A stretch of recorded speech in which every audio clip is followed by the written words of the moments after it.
I'd like to open this meeting of the Hingham Select Board. It is November 16th, 2021. The time is 6:34. This meeting is being held remotely as an alternate means of public access pursuant to Chapter 20 of the Acts of 2021, temporarily amending certain provisions of the open meeting law. You are hereby advised that this meeting and all communications during this meeting may be recorded by the town of Hingham in accordance with the open meeting law. If any participant wishes to record this meeting, please notify the chair at the start of the meeting in accordance with Mass General Laws, Chapter 30A, Section 20F, so that the chair may inform all other participants of said recording. Is anyone else recording?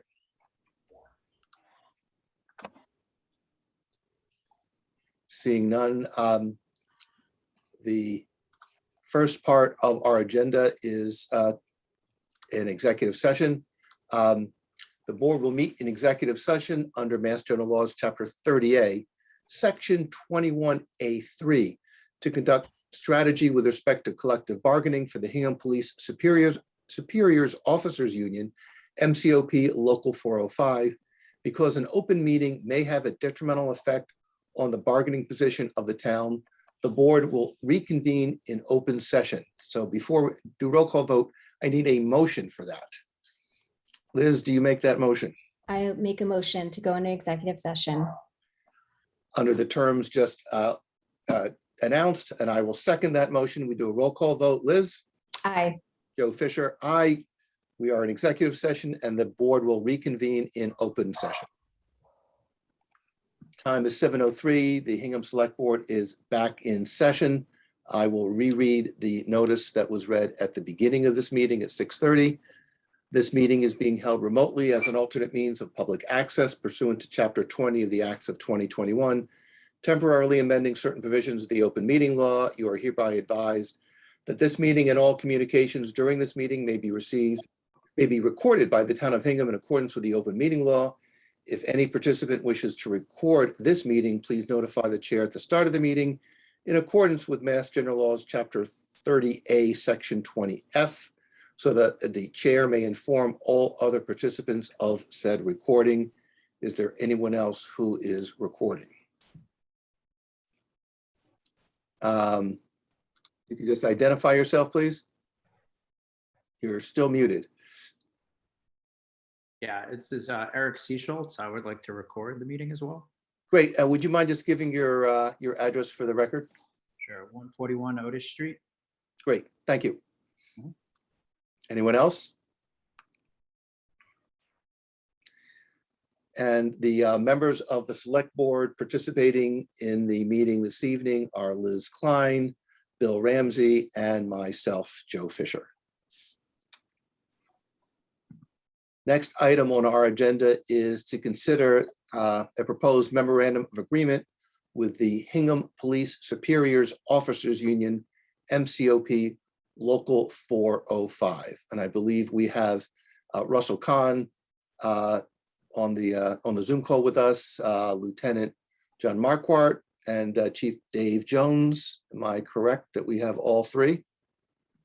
Yes. I believe so. And so I'd ask Russ if you could just walk us through what is being proposed. Yes, thank you, Mr. Fisher and members of the board. I am pleased to report that the Personnel Board, through our Chairman David Pace and I, with the support of our bargaining team, Tom Mayo and Michelle Monsegur, Chief Jones and Deputy Chief O'Shea, reached agreement with a ratification vote last November 11th by the union, the Police Superiors Union, on a memorandum of agreement with the town of Hingham. We had 3 bargaining sessions. The police had 4 union members presenting, and Detective Marquardt, who's here, was one of them. Sean Cavanaugh, the union president, was another.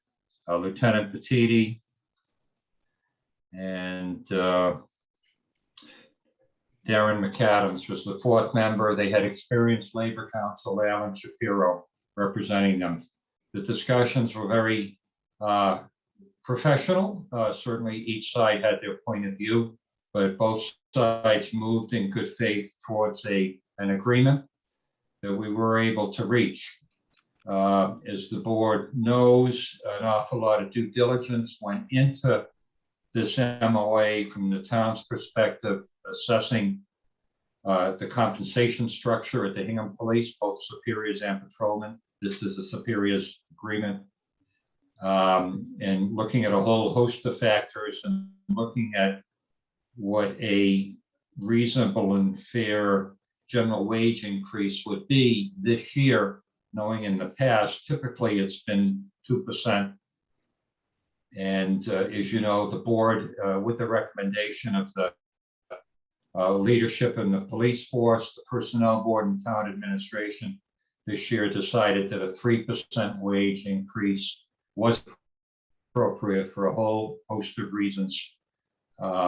Police recruitment and retention has become more difficult over time.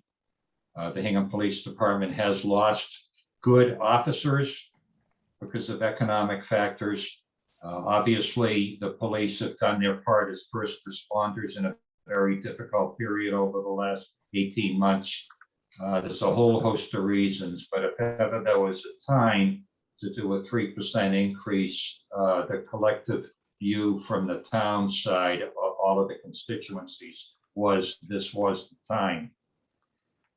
So ultimately, we agreed on a MOA or a memorandum of agreement that does provide for these 3% increases for each of the 3 years of the proposed collective bargaining agreement. The first year is effective July 1, 2021, so it's retroactive.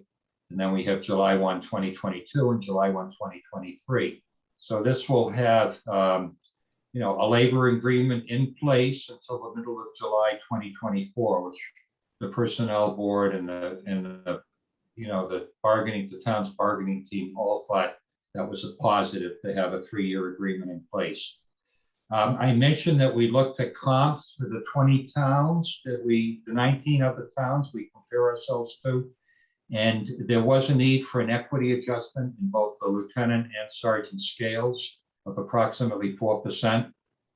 The lieutenants had fallen down a little bit on the chart, and the sergeants are tied to lieutenants. So there is an equity adjustment built in the first year of about 4%. The third important piece of this, of course, is, as I'm sure you know, and maybe some of the others on this call know, there's a national movement among police forces to wear body cams. And it was thought that the town would benefit from having a body cam policy. They're good for all sorts of reasons. And we had come in as a town asking the union to go along with that. They were willing to do that.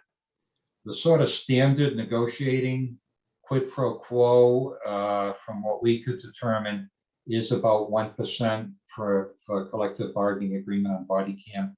So an agreement of 1% was agreed. That's effective as of November 11th on ratification. Those are the principal terms. It's a fairly straightforward agreement. And I certainly feel very comfortable recommending this agreement as being a fair and reasonable agreement and in the best interest of the town and the Hingham Police Department to come up with agreement that I think is very fair to the union. And I'm pleased that we could get it done and that the union agreed to this. But it did have to go through some bargaining, and we did have to hear out the union on some important points. Russ, thank you. I know it was a team effort with you, David Pace, and others from the town. Thank you for your efforts. Before I turn it over to Chief Jones, I see we do have Lieutenant John Marquardt here. Would you like to make any comments on the proposed contract? Sure, sir. Thank you. We're pleased that we've been able to settle this. We feel like we've always had a fairly good working relationship with the town. We look forward to continuing that in the future, and we would appreciate the board's support in getting this passed through so we can continue that good working relationship with everyone. Great, thank you. Chief Jones, any comments on the proposed memorandum? Thanks, Joe. No, I'm just grateful that the town was able to reach an agreement with the Superior Officers Union, and I'm honored to work with such a dedicated team of supervisors and look forward to continuing to work closely with them. Thank you. And as you know, the town is very appreciative of the work that you've done and really that the entire department has done, not just on this contract, but in support of the town in general. Your group really deserves our thanks. Thank you very much. And I know that, Russ talked about recruitment challenges. That's not unique to Hingham. There are recruitment issues statewide and nationwide.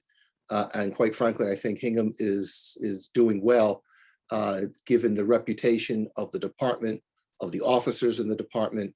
And so your reputation does the town justice. Liz, any comments or questions? Well, I certainly appreciate all the hard work that went into the negotiation. It does sound like it's a fair agreement, which hopefully shows our appreciation of the Hingham Police. And I know that the last 18 months have been incredibly difficult, and certainly a challenging time to be in the police force. And we know that recruitment and retention are issues before the pandemic, and certainly those continue. So I was glad to see the equity adjustments. I think it's important to stay within the strategy, that midpoint of the benchmark town. So happy to see that happening this year. Thank you. Normally, I would then call on Bill Ramsey, but I understand, Bill, that you are abstaining from this item on our agenda. Is that correct? That's correct. Although my brother is not in that specific union, he's supervised by members of that union. So it's best for me just to recuse myself, and I'm going to abstain from the vote. Great, thank you. Are there any members of the public who have comments or questions on the memorandum of agreement? Seeing none, I am prepared to accept a motion on this. I will make a motion to sign the memorandum of agreement with the Hingham Police Superiors Officers Union, MCOP Local 405, effective July 1st, 2021 through June 30th, 2024. I will second that motion. We'll do a roll call vote. Liz Klein, Aye. Joe Fisher, aye, and Bill Ramsey. Abstention. Abstention is noted for the record. Thank you all. We really appreciate your efforts. And Russ, please convey our condolences to Dave Pace. Yes, just I should have said something a little bit more. David did plan to be here tonight, and he had a cousin pass away and had to absent himself. He's literally at the wake tonight, but he had planned to be here and sent his regards and regrets. And So I will do that. great, thank you. Thank you. Okay. Thank you. Thank you. The next item on our agenda is to consider approval of the minutes dated October 26, 2021, and I am prepared to proceed. Liz Klein, are you? Yes. And Bill Ramsey? I'm ready. Then I'll accept the motion. I make a motion to approve the minutes dated October 26, 2021. Second. Roll call vote. Liz Klein, Aye. Bill Ramsey, Aye. and Joe Fisher. Aye. Minutes are approved. Next item on our agenda is to consider approval of the issuance of a special one-day wine and malt beverages license to Brian Vocal on behalf of Mahi Gold, Inc. for Holly Jolly Hingham Christmas in the Square, to be held on Friday, December 3rd, 2021, with a rain date of Saturday, December 4th, 2021, at Mahi Gold Outfitters, 51 South Street, from 4 p.m. to 9 p.m. And I believe we have Brian on the line with us. That's correct. I'm present. How are you? I'm great, thanks. Would you please walk us through what is being proposed here? Sure. This will be our first Christmas in the Square as a tenant in in Hingham. We've had experience in the town of Chatham hosting one-day liquor licenses to complement the shopping experience on Christmas stroll, New Year's Eve, first night, etc. Throughout the year. So, we wanted to do the same thing here in Hingham. It's been a good success. We've had no issues in Chatham.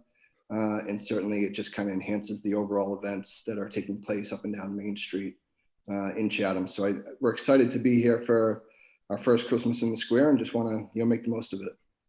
Is this planned to be an indoor or outdoor event? It'll be inside on the premises of our retail floor. And your estimated attendance at the event is about 20 people, is that correct?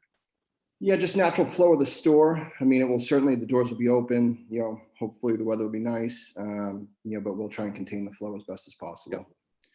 And I do note that you submitted to us a certificate of liability insurance for this event. So thank you. Right. Chief Jones, have you reviewed the application? Evening, Joe. Yes, I have reviewed the application and we have no issues with it. Great, thank you. Thank you. Liz Klein, any questions? I guess just a question about kind of the flow and how many people, and if you're thinking about how to control the number of people in the store. Obviously, during Christmas in the Square, there are hundreds, if not thousands of people outside your doors. So that's just something to think about, is how to control that flow of people going in and out. Sure. We have extra staff scheduled that evening. So we'll certainly do our best to keep an eye on the doors and watch the flow and just be cognizant of the overall experience for the customers in the store. No one wants to be on top of each other at this time of year, especially under these circumstances. So we're very much aware of that, and we will make a concerted effort to control that. Great, thank you. Bill Ramsey, No additional questions. are there members of the public who have comments or questions on this application?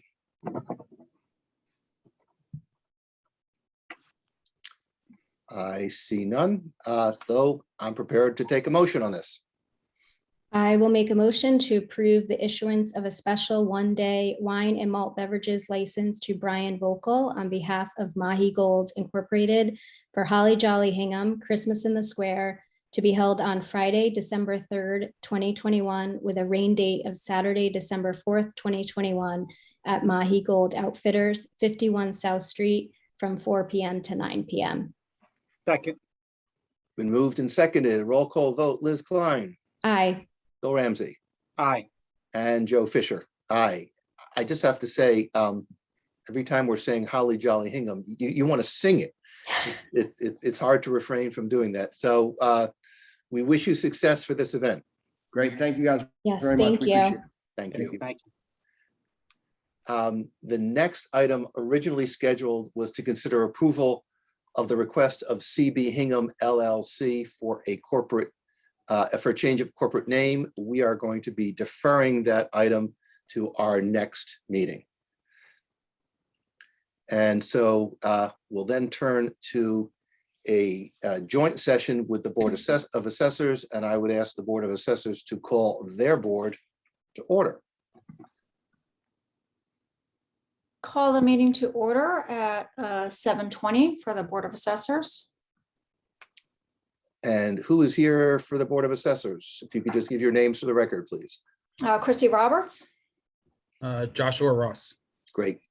Welcome to this joint session. And the purpose of the session is ultimately to fill a vacancy on the Board of Assessors until the next election. And the immediate task at hand is for us to meet and interview candidates who have applied for the position. So I am going to turn this over, Chrissy, to you in terms of if you would like to introduce the candidates, and then we will have them appear one at a time. And so, Michelle, can you arrange so that if the candidate who is not with us who is not currently being interviewed, they should be placed in the waiting room so they do not have an unfair advantage over the person who was selected first to be interviewed. Yep, no problem. So, Chrissy, if you could take the lead, this is your group. Sure. So I know we have Deb Brockney and Michelle Larned. I don't know if there's anyone else that has expressed interest. I see, okay, I see shaking heads, so no, okay. And I can see Deb and I can see Michelle, so everybody's here. Thank you very much and appreciate you stepping up and coming forward. Should we go in alphabetical order then? Sure. By last name, so Deb first. So if we could have Michelle go into the waiting room. Michelle, we'll see you in a bit. Yeah, there are two Michelles here. I just realized you, Michelle, and the other Michelle.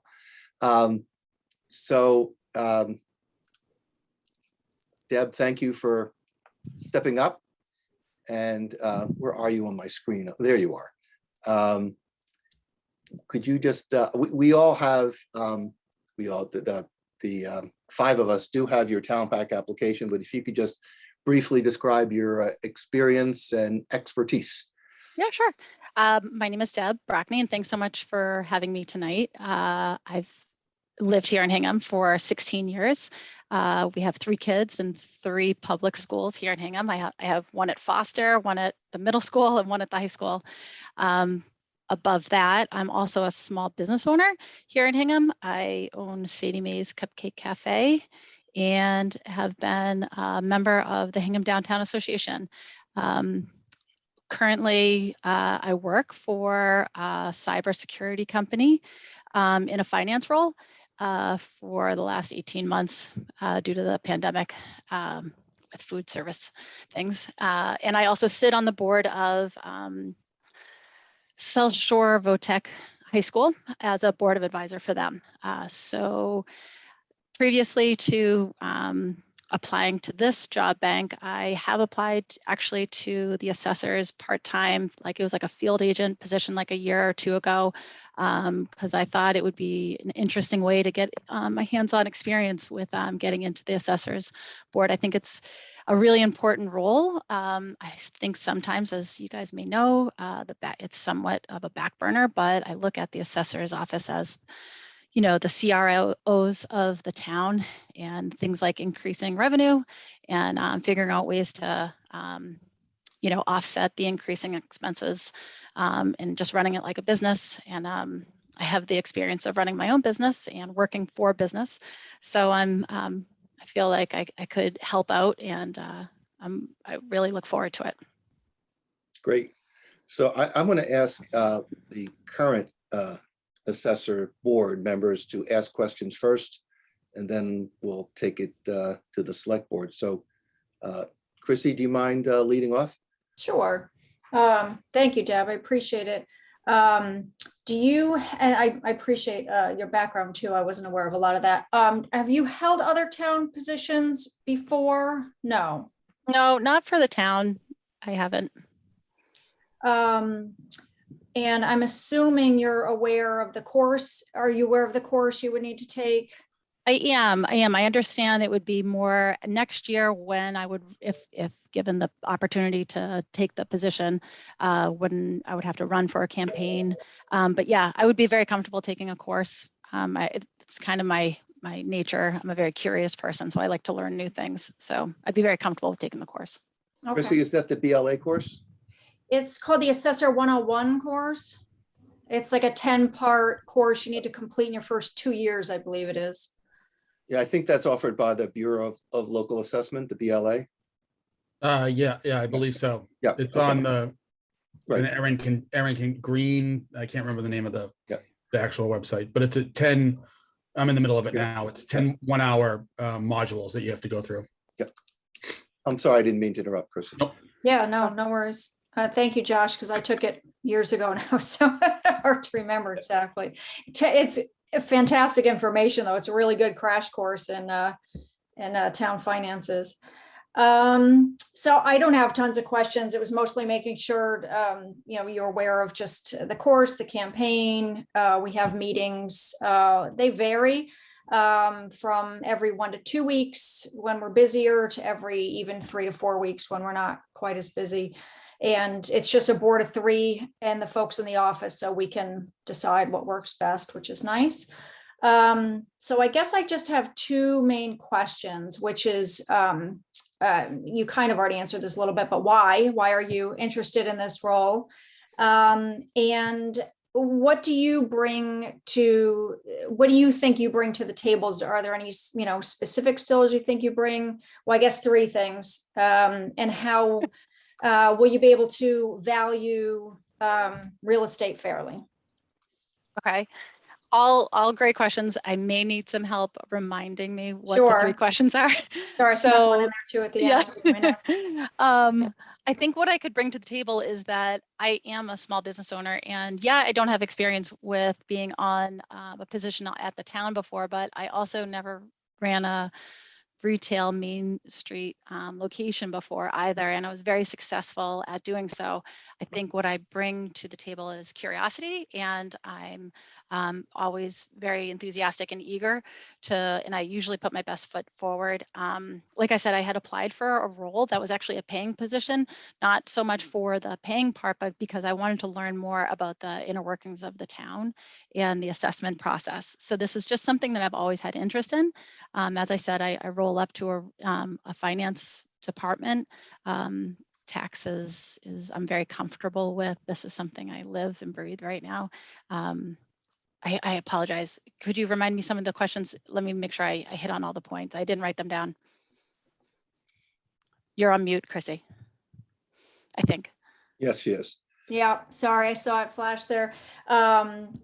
Why are you interested? I think you hit upon that mostly. And just the biggest, to me, I think the biggest thing we do is just we need to make sure we value parcels fairly. And how do we know you'd be in a position to value houses in town fairly? Yeah, that's a very fair question. Something I'm very interested in. My husband and I have lived here for 16 years. We've seen the growth and the excitement of this real estate. We've never moved from our neighborhood. We've talked about it many times because we live in a 100-year-old house. But I'm very interested in real estate. It's something that I keep my pulse on just naturally because it just is a big interest of mine. So to say I could do something I do in life is just being fair and consistent, and working in numbers and finance. I think that you're able to be fair and consistent. Yeah. Great, thank you. Great. Josh, your turn. Well, you took all the good questions. You should have talked before, I guess, and divvied them up, right? Right. That would have been against the rules. So I guess one of the questions I have is, it is just for this appointment tonight is just for until April. Barring any catastrophic things that happen in the next 6 months, what is your interest level in at least running for the remainder of Mr. Hall's term, which is for 1 more year? Oh, no, I would definitely do that. Although, again, that's not something I have experience in, but the different aspects of running a campaign to run for an elected position, I would be very comfortable with, from the social media to, things of that nature. I'm very comfortable with and how I did it with my small business that was on Main Street, Sadie Mae's Cupcake Cafe. I feel like I could contribute on the way that I did for Sadie Mae's, and I'd be comfortable running a campaign next year if I was elected into this position. Mm-hmm. Okay, Chrissy asked most of the important stuff. I would also say no one ever runs a campaign until you actually do it. So Sure. Right. And I feel like I could get some tips from you maybe. Yeah. But my record's not that that good. I've run. Yeah. I think that's it that I have. Joe.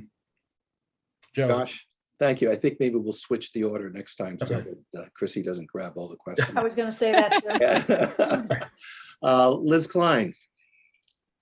Hi, Deb. Thank you Hey, Liz. so much for applying. I appreciate it and your willingness to serve. It's certainly an important role, an important board. What do you see as some of the challenges facing the Board of Assessors, or things that you'd like to see changed maybe? Well, I think that there's that process of, something has to be done with the commercial properties and the residential properties. As far as I know that there's a small percentage it can go up and down with. I think there could be growth with the commercial small business side of things, and that's probably not what most people would probably be expecting. And I understand that that would trickle down to a small business owner, but I think that the commercial properties, they only utilize about 11% of our revenue right now, and I think that there's opportunity there. Mhm. So I think that would be one of the targets that I would probably recommend and like to see how we could do that. Great, great, thank you. Bill, Yeah, Deb, thanks for applying and thanks for your interest in the position. My one question for you is, there's been some recent interest in looking at reforming the way the town does its assessments. I know a lot of it's locked in by statute, but we're seeing homes sell way above the assessed values. I saw a house the other day sell for $2 million more than its assessed values. If you were to be selected for the position, what are your thoughts on the town's need to address reform with the way we do assessments? Or do you think we should kind of hold the current system in place and just let the market fluctuate, let the market kind of work some of these issues that we're currently seeing?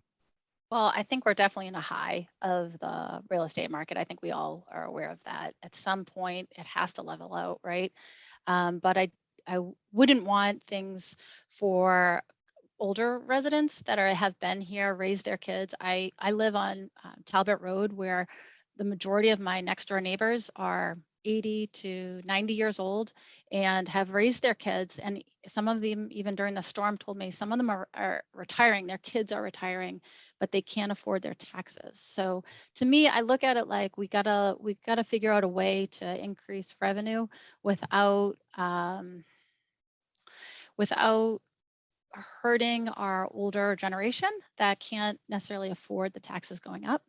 I think a reform would be good. I know that we do have some circuit break exemptions in there, maybe making that more public, maybe so it'll be more helpful for some of the residents. I don't know, but I'm also open to hearing what options would be. Great, thank you. great. Thank you, Bill. So Deb, what's the cybersecurity company you work for? Cyber Reason. Okay.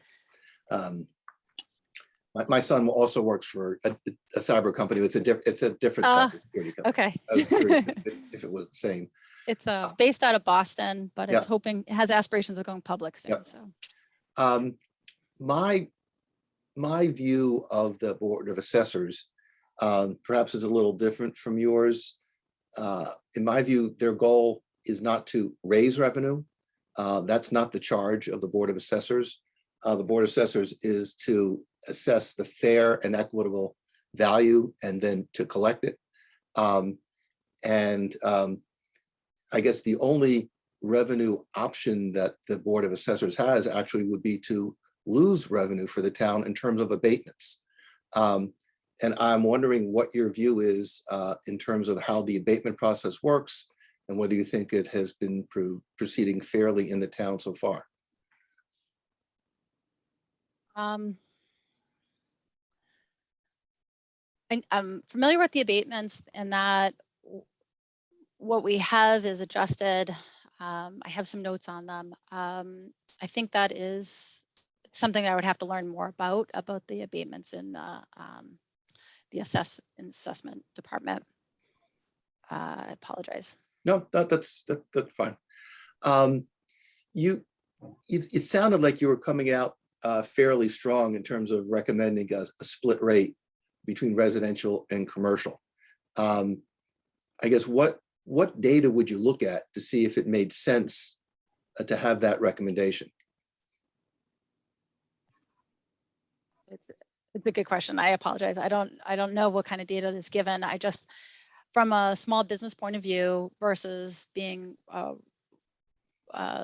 homeowner, I just look at those two, and I think that there's an opportunity there for increase for small business owners. I mean, this board has looked at that in the past. And the figure you're right is that commercial space is about 11%, and residential is about 89%. So that if we had a 30-40% increase in the commercial assessment, it really would not do much in terms of saving revenue for residential. And that would have a major impact on small businesses. If that data turned out to be accurate, would you reassess your value about recommending a split? Yeah, I think it's really tough to be a small business owner. I just also think that that the adjustment, that I think that would be too much of an impact on small business, of course, is just, it would be, there's too many impacts currently going on.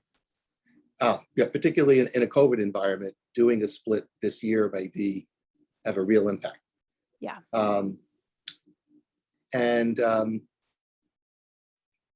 And I guess that it's not just two classes of real estate. There's 4 classes of real estate you look at: residential, open space, commercial, and industrial. And so the choice is not a split just between 2, but there are actually 4 categories that you would be looking at. Okay. I think that's all my questions. No, can I just add something? Because I think this is important. When I was running, I was asked about abatements as well. And the problem with that question is that abatements are done in executive session. So unless you are on the board in the abatement process, you really don't know, a whole lot about what's going on with abatements. Yep.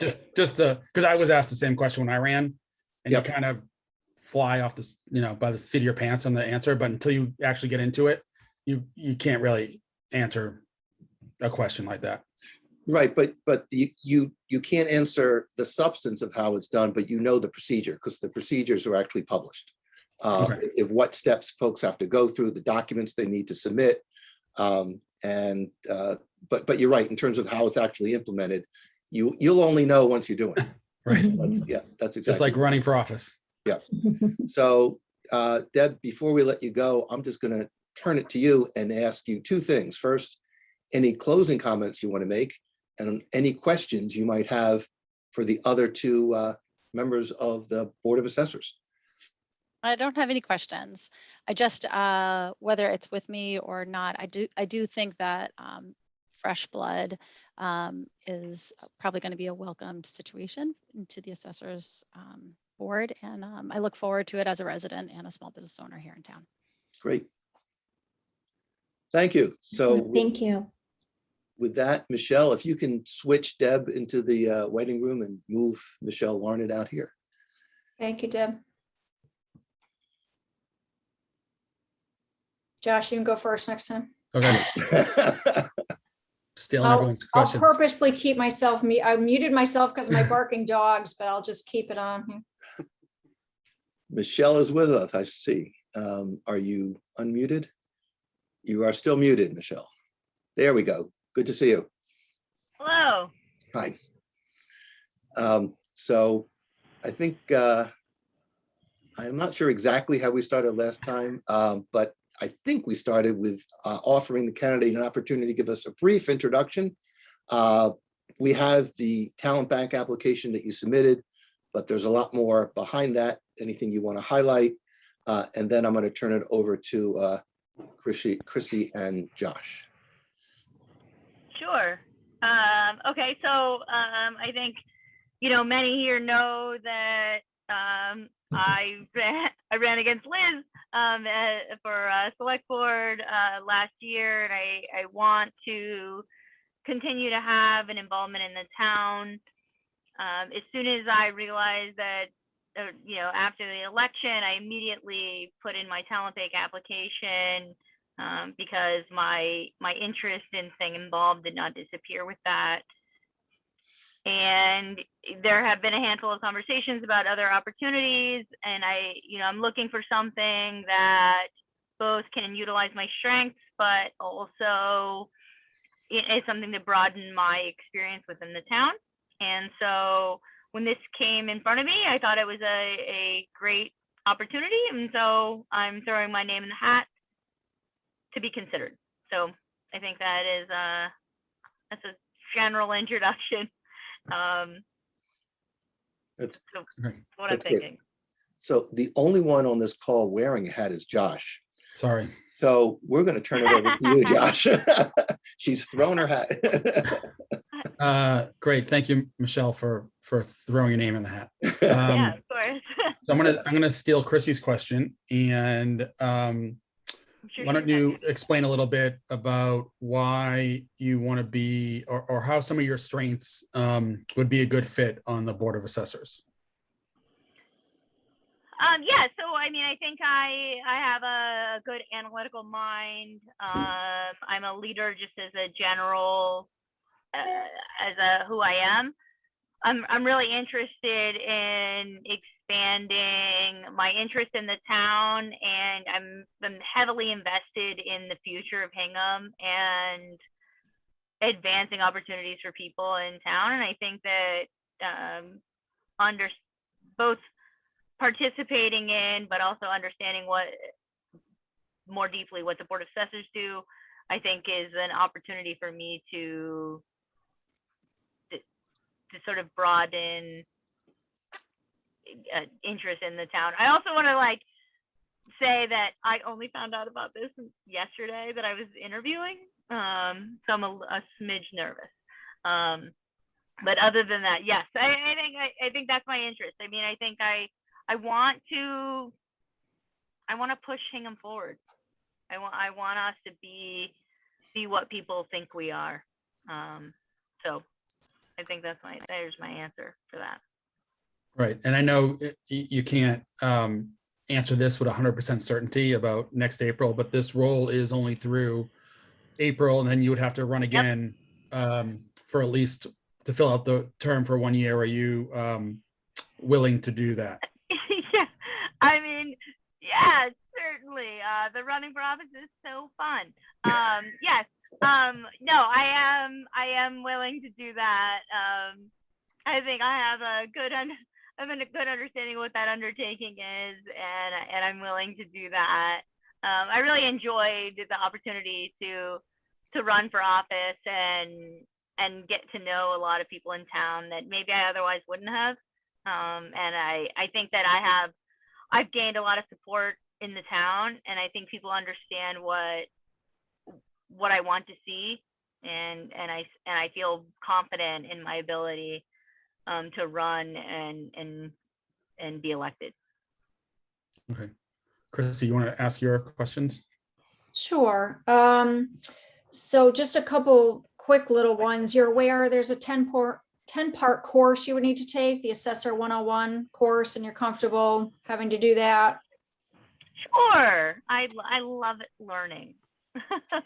And why the assessor role specifically? What is it about this role that piques your interest, or you think you'd be good fit for?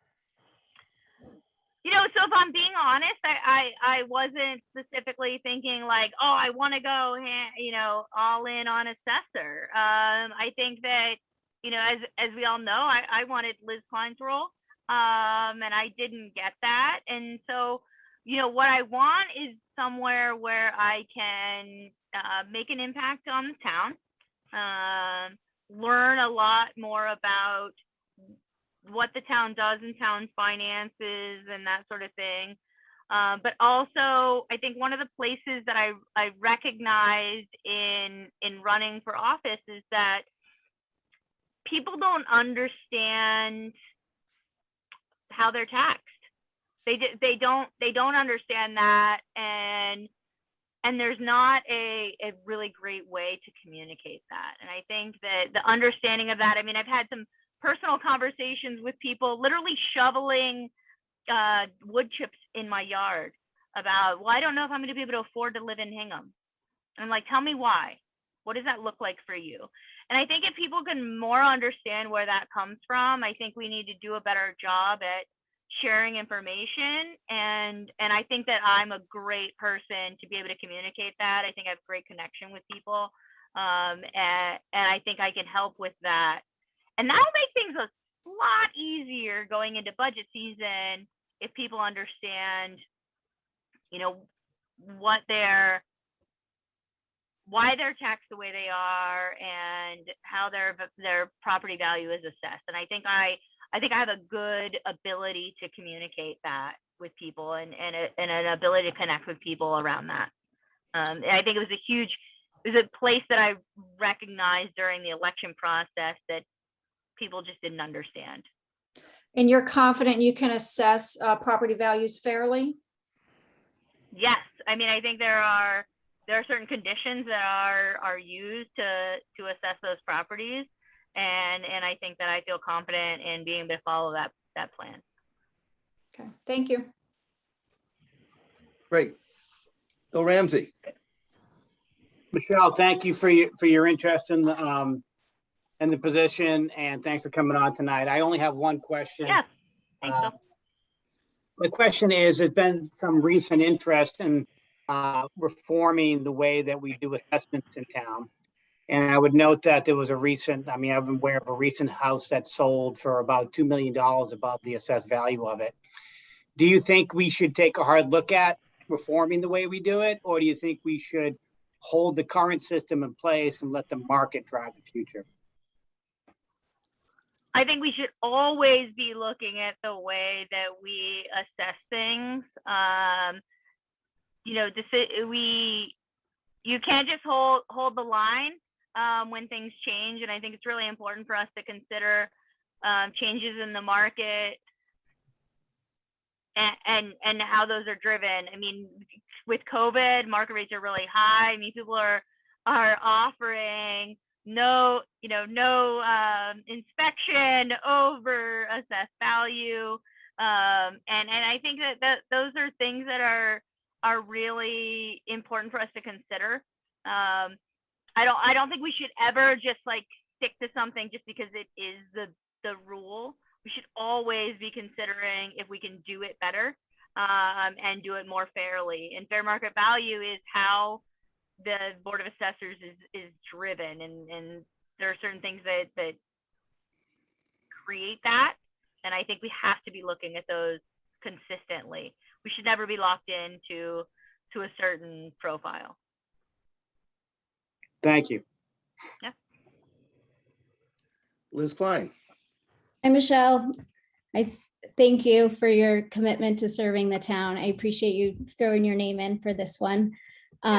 What do you see as the Board of Assessors' biggest challenges, or what are some opportunities there? I think I sort of indicated before. I think communication, people understanding how properties are assessed. I obviously did a lot of research in running for select board, and I did once I realized this was an interview, a quick rundown to make sure I had all of the things. And I think there are a lot of things that people just don't understand about how values are assessed, and I think that communication to that is really important. We did the town finances, that was really great.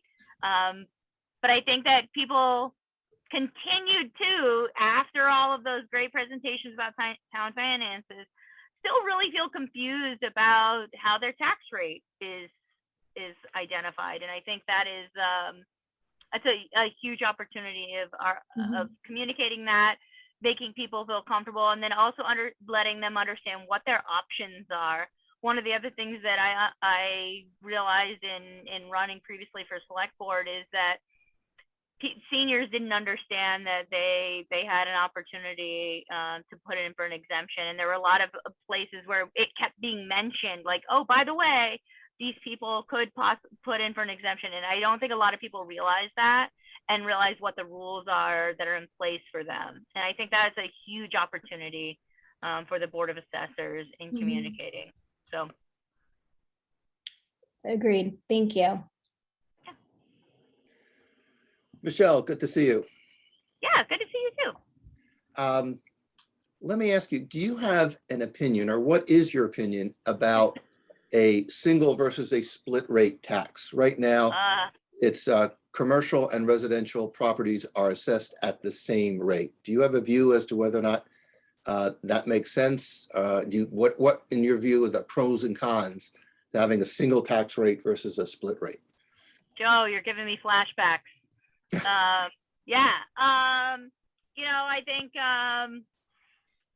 I think there are benefits to both. I think if you ask, if you have commercial entities, they're going to say that they're not specifically in favor of a split tax rate. They don't want to be, taxed at a higher rate, and the possibility is that we would lose opportunities for people, particularly in our downtown businesses that couldn't afford to stay here, if that were to increase for them. I think it is so the answer to your question is I don't have a specific decision. I think we would need to look at specific numbers and identify how individual businesses would be impacted and who we may lose or gain in making a decision versus a single versus split. But I think there is a possibility that we'd lose some very important downtown businesses if we were to change or specifically increase the tax rate with reference to commercial. So I think it takes a closer look, and I don't think we've done a great job at taking, or if we have, that hasn't been communicated effectively. I think we need to take a closer look at that and how it would value the town to have it split. Great, thank you. One other question. Yeah. I know you've not participated in the abatement process as a member of the board, but do you have thoughts about how that process works, your ability to participate and make decisions that would result in a reduction of taxes on an individual basis for persons? So I don't have any concerns about my ability to participate in that process. No. I think that every voice should be heard, and if somebody has a specific reason why they may need an abatement, I think we should hear that. Great. Thank you. I got no further questions. So with that, I think we can continue our discussion in open session. We could have both candidates here. Michelle, if you can. Great. So Christy and Josh, there are two options for proceed. Do we have, I'm sorry, do we have both candidates here? I see Deb and I see Michelle. Oh, that's right, great. When the select board does interviews, particularly when we've interviewed police applicants, we do the interview process, and then we take a week or two to digest what we've heard, and then come back to do a vote. And in other cases, we actually, right after the interviews, do a vote. My own view is that I think the reflection that comes about after digesting and what we've heard benefits all of us. So I would be inclined to having had these interviews to take the time to consider them and then schedule a vote at our next meeting, which is on November 30th. I'm going to ask Bill and Liz your thoughts on going that direction. Liz? I agree with that, Joe. I appreciate the interviews, and certainly we have two really good candidates here. So I think it would be helpful to take some time and reflect on the answers and what's the best fit for the board. Great. And Bill? I would agree with that course of action. I think we make better decisions when we wait a week or two and we go back over the resumes of the candidates and maybe watch the meeting again, listen to the answers. So I would agree with that. Great. Josh and Chrissy, are you comfortable proceeding that way?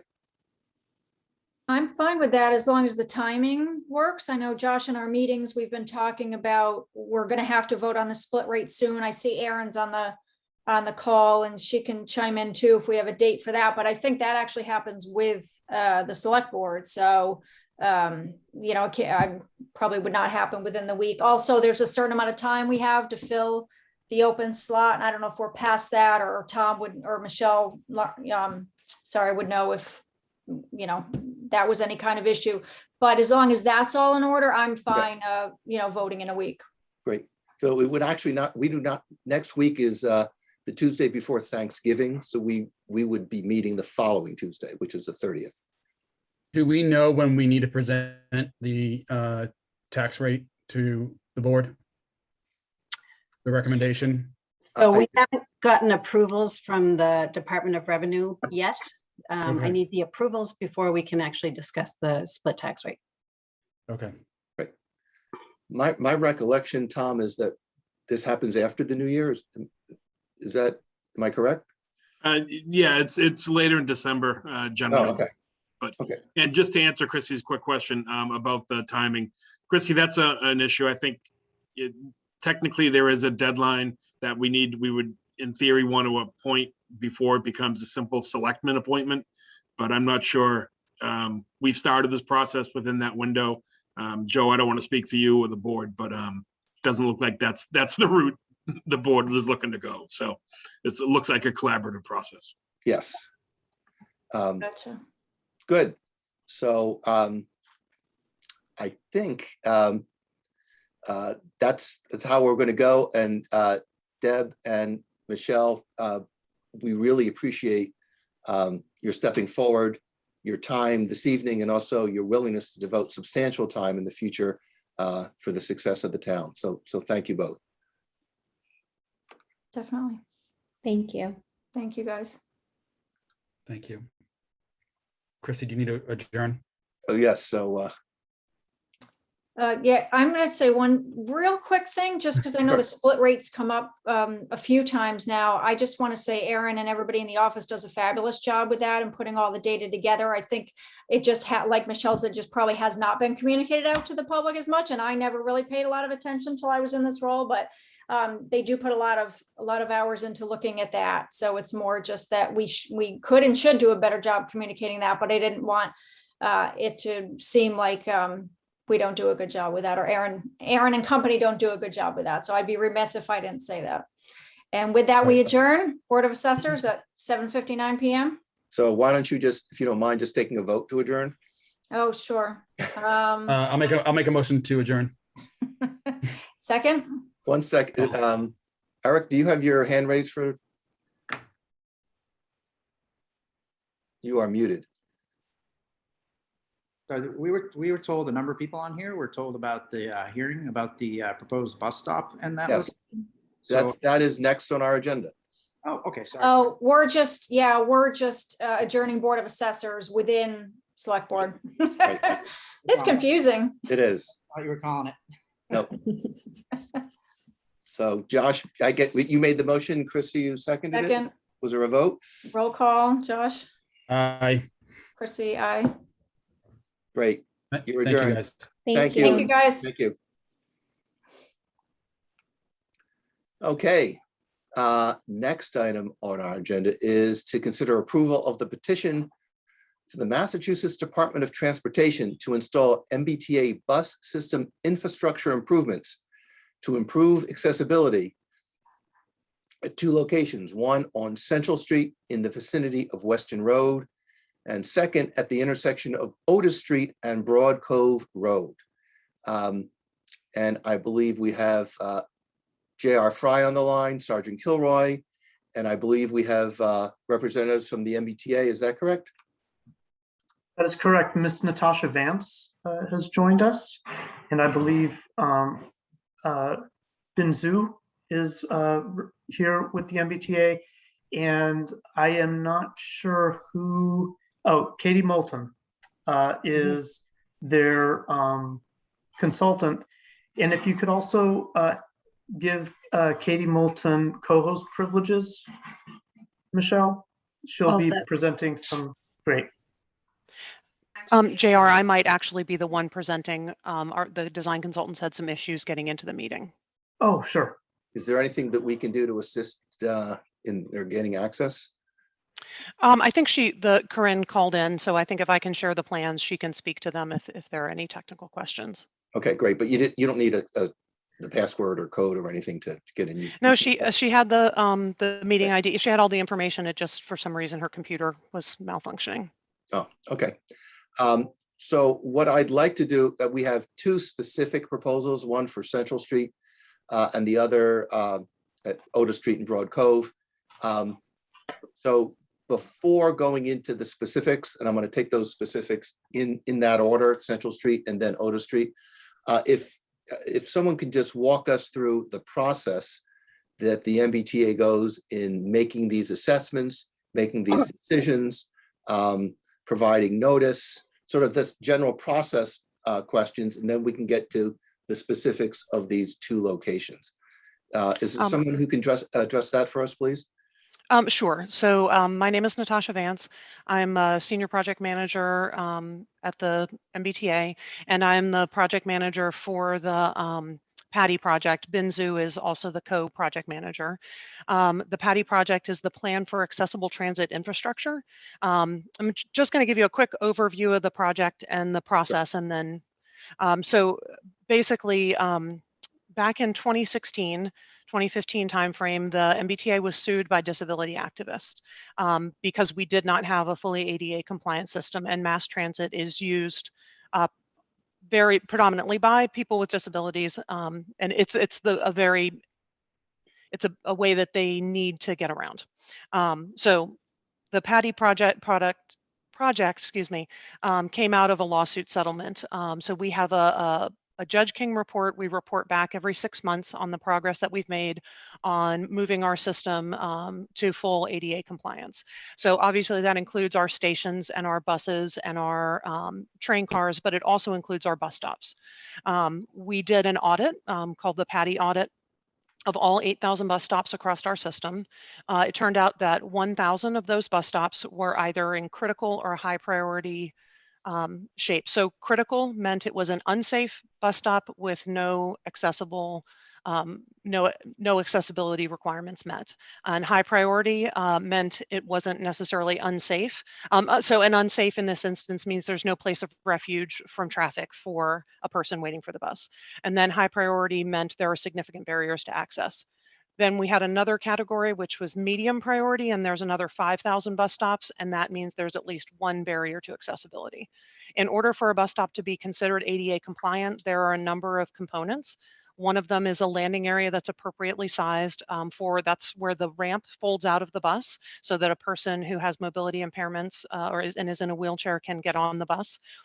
We need a certain curb height so that when that ramp folds out, it's at the correct angle so that someone can use the ramp. There's a clear zone, which is it has to be an appropriate distance from the landing area to where our back doors open for people who need to get on or off the bus from the back door. And lastly, an accessible path of travel. An accessible path of travel is defined as both between a paired bus stop, if there's a pair, and then back to an adjacent accessible path of travel. So a sidewalk or a mixed use, multi-use path. So we've had we're in the second phase of the Patty project. Patty phase 1 was a $17 million project where we designed 97 bus stops to be ADA compliant, and we've built 85 of them. We're wrapping that project up now. We're in the midst of the Patty 2 project where we are simultaneously designing and constructing bus stops, where we should design over 200 bus stops and we have construction funding for about 200 of them. And then obviously when we're constructing bus stops, we're not constructing them within MBTA right of way, like the rest of our ADA improvements are within our stations and, so we have to come to the municipalities to get their permission and to get your approval for the improvements that we're making. I know there have been some questions about moving bus stops and eliminating them and adding them. The MBTA service planning is a department within the MBTA, and every 3 months they release a rating. And in that rating, they move, eliminate, and add bus stops all across our system. We don't actually need permission from an abutter to have a bus stop, we need permission from the municipality. And I just want to clarify, we're not in a redevelopment process. This is not a zoning board process. We are like the definition of an abutter applies for those processes and not for what the MBTA is doing.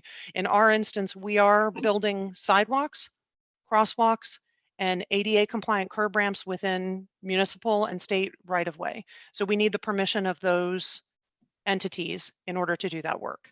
And so we do frequently move, and I guess we can address that specific to the bus stops. And I think that's the Patty project in a nutshell. Can I clarify anything further?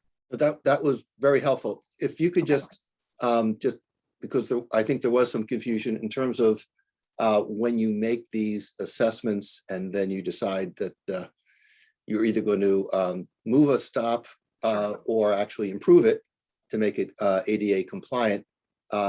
What is your notice process? So I understand this is not a zoning hearing, but as a general policy, it seems like you are providing notice, if for no other reason than being a good neighbor. What is that process like, and who is notified? Sure. So, yeah, I'm sorry I didn't address that. So the way that we are so we're doing both improving bus stops and attempting to consolidate and eliminate some of the stops that we have in order, because we frankly don't have the funds to improve pedestrian infrastructure across the entire system for 8,000 bus stops.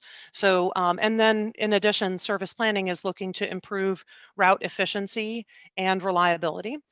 So part of that is, rather than having 5 bus stops along a stretch, spacing them out. Ideally, they want bus stops to be spaced between 750 and 1,500 feet. The idea behind that is a person who lived right in the middle between 2 bus stops would only have to walk 5 minutes to get to one stop or the other.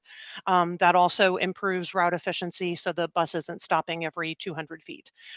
So the approach to that is we do a cluster analysis, review all of the bus stops that are along a certain route, evaluate whether or not they are critical, high priority, or medium, and in some instances they might already be compliant. Obviously, we want to try and keep the compliant stops and eliminate any stops that maybe are critical and unsafe, and then improve the stops that are high priority. And in some instances critical. In terms of the notification process, what we typically do is develop a concept plan and discuss that with the municipality, with the town engineer, or the DPW director, whoever's in charge of sidewalk improvements in the town. When we get general concurrence on the concept, we develop 30% plans, and that's typically when we notify abutters. And again, we notify direct abutters, so people whose property adjoins the bus stop. And that's simply because we're doing construction. The intent would be to do construction right next to their property. Some municipalities have asked us, like particularly where they have very high bus ridership, they've asked us to do neighborhood meetings or talk through the different changes that we're doing. And we're always more than happy to do that because it doesn't behoove us or anyone for these things to be a surprise. But generally speaking, we notify the direct abutter that we are intending to make ADA improvements adjacent to their property.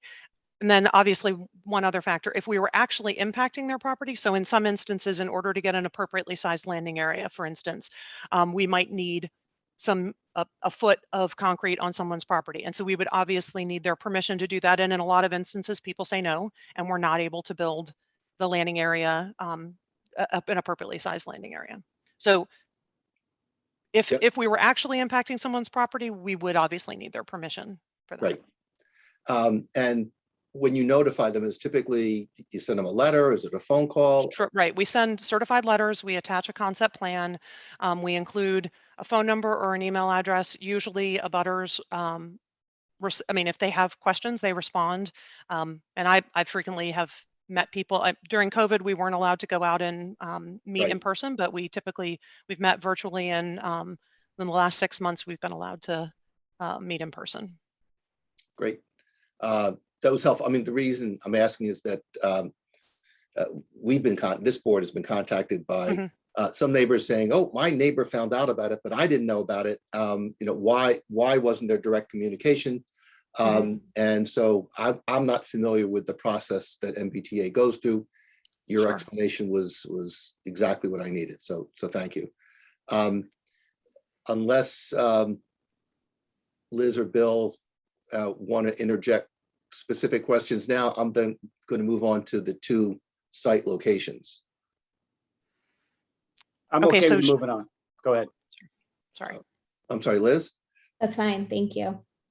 So I'd like to focus first, which is the first one on our agenda, which is the Central Street bus stop in the vicinity of Weston Road. If you could walk us through what is being proposed, and if this is a change in location, in addition to making it ADA compliant, or it's just the ADA compliance. And also, if you could tell us where it stands. Was this critical, high priority, medium? Sure. Okay, I'm going to share my screen so you can see the Please. concept plan. Great. Okay. I guess I'll just share my entire screen. And can you see my screen? We can. And are you looking at a bus stop plan? I am, with a big yellow bus. Yes, a big yellow bus. Okay, great. Yeah, so in this instance, the existing stop and the proposed improvements are in the exact same location. I believe this is a high priority stop, but I'm hoping that Katie and Corinne, who are the design consultants who are on, can verify that for me. So this is just an aerial map showing this is the existing location, which is adjacent to this crosswalk. This is the plan view, and I'm going to zoom in just a little bit. I know not everyone can read plans, but so I'm just going to talk you through it. This is the landing area that I was referencing. So it's 10 foot by 8 foot. Right now, this is a grass stretch with asphalt sidewalk right here. There's an existing hydrant and utility pole on the corner. So we are proposing putting in a concrete landing area that's 8 foot by 10 foot. Again, that's where the bus, where the ramp would fold out of the bus. This is the clear zone, which is located for our buses, so that when the bus stops here and that door is open, people can get on or off the back door. Our improvements are really limited to just creating an ADA compliant curb ramp at these locations and repainting the crosswalks. We will be we're proposing replacing the curb and replacing the sidewalk along the corner and through this section. And then Corinne and Katie, if I'm missing anything, please feel free to add. Well, Natasha, I noticed that there is a fire hydrant right next to what's being proposed. Is that active, and will your work have any impact on that? No, we're planning to retain the hydrant. We are assuming it's active, but we are not planning to disturb it in any way. We're just going to retain it in place. So we are replacing the curb. We're proposing replacing the curb around this corner, and we're proposing replacing the curb along the stretch in front of the bus stop, but we're not going to impact this section of the grass at all. And as part of your review process, have you coordinated with our fire department to see if what you're proposing would have any impact on how they use the hydrant? So we have not contacted the fire department, but we're more than happy to. I think at this point we are at 100% plans, and we're looking for town approval and confirmation that we can construct. So I would assume contacting the fire department would be part of the construction permit process. Or it may be something that this board would want to be informed about before making a decision. Yeah, I'm glad you put the draw. And am I correct that are you doing a stop on one side of the road or on both sides? Yeah, this is only one stop. It is not a paired stop. So we are not doing any work on the other side of the road. And just to orient myself as I'm looking at this, so I believe that downtown Hingham is to the right. And so this would be the service going away from heading towards, heading up Central Street. Is that away from the downtown? Or do I have that correct? I do not know the answer to that. Weston Road is right here, and this is Central Street. So the bus is heading in this direction on Central Street. JR, can you help us on that?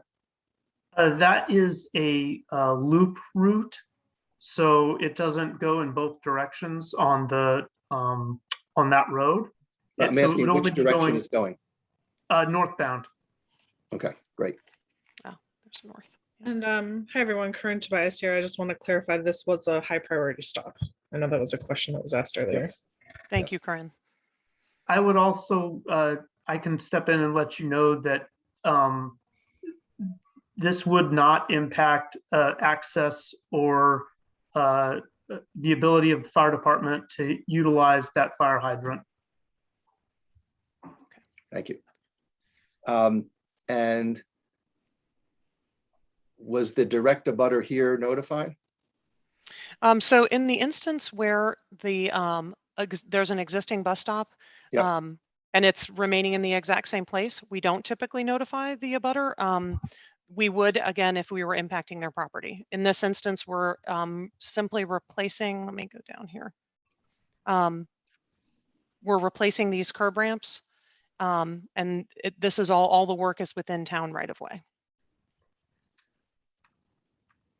I believe Heidi Gall notified all of the abutters, however, for this meeting. Yeah, no, I do see the abutter lists for this location that was sent out by the town of Hingham. JR, did you want to add anything else on this? The only comment that I would add is that this is, again, a benefit to the town of Hingham in that it creates ADA compliant pedestrian access in the town that may have been deficient before, in addition to adding the improvements of ADA accessibility for the transit access. And I would add that this is approving this project is consistent with the town's complete streets policy. Could you explain what that means? Yes, as part of our complete streets policy, which we approved in the last year, yep. We made a commitment to make improvements to our infrastructure that provide for improved access for all modes of transit, or rather all modes of transportation. So not just vehicular access, but also bicycles, pedestrian access, ADA compliance, and transit are all included in that. And while we haven't moved into the next phase of that program, we will shortly be putting out an RFP for a complete streets prioritization plan.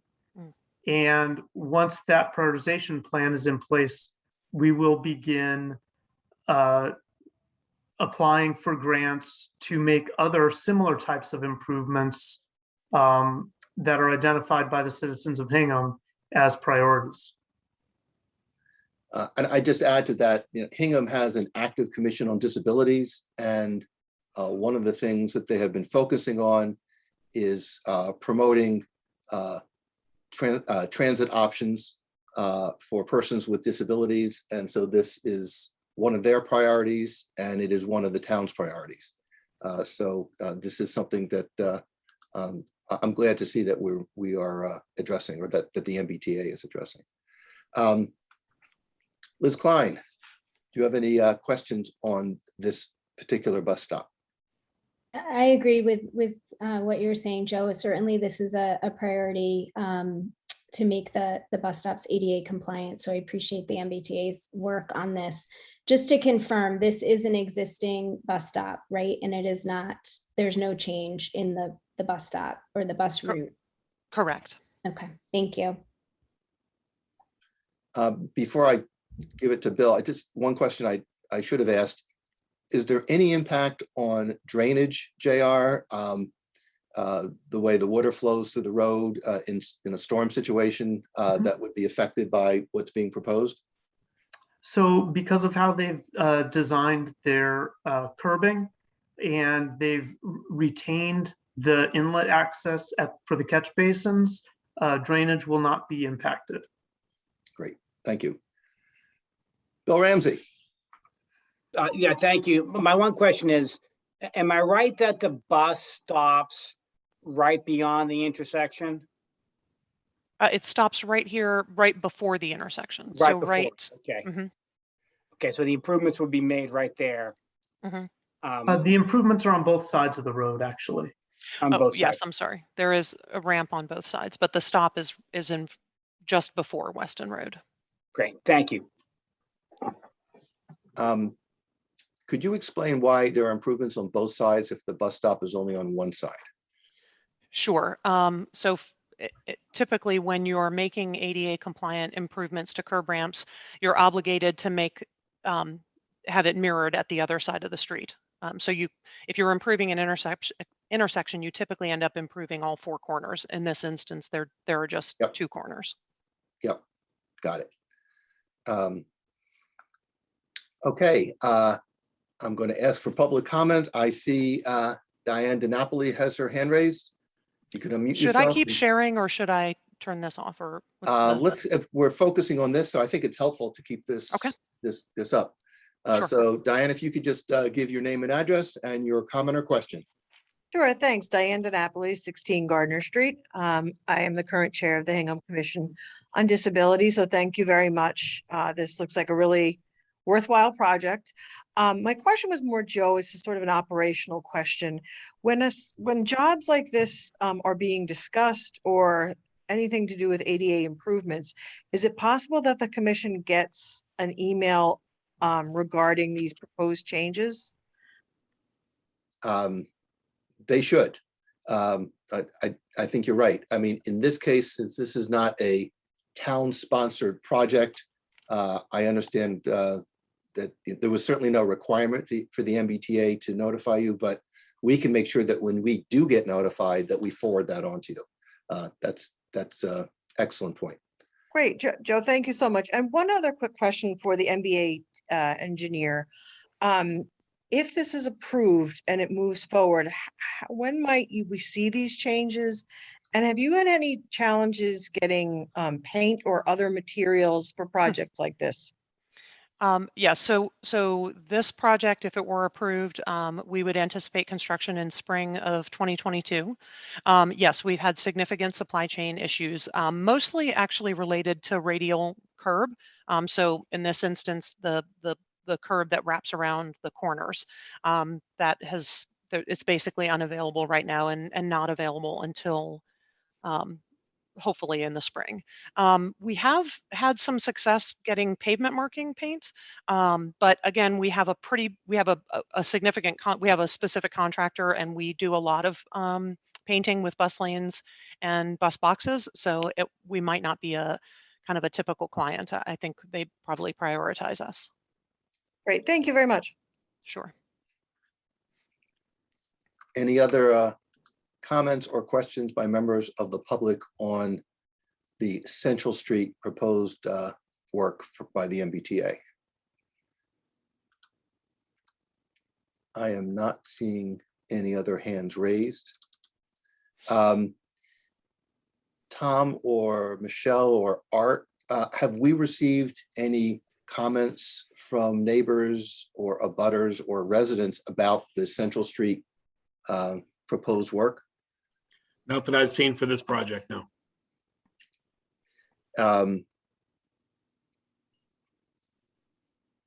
So, and when did notice go out? When did the town send out notice on this? JR, I think you handled the, am I correct that you handled the notice, or was it our office? It was your office, but I believe it went out Monday or Tuesday of last week. So that would have been like the 8th or 9th.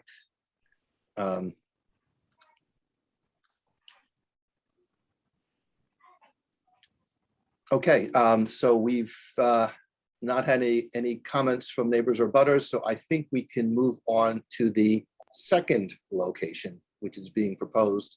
And so Natasha, if you could put that one, take this one down and put that one up, please. Sure. Okay, so this is the concept plan for the Otis Street at Broad Cove Road. This stop was at 150, it was it was a pair. This is a pair of stops.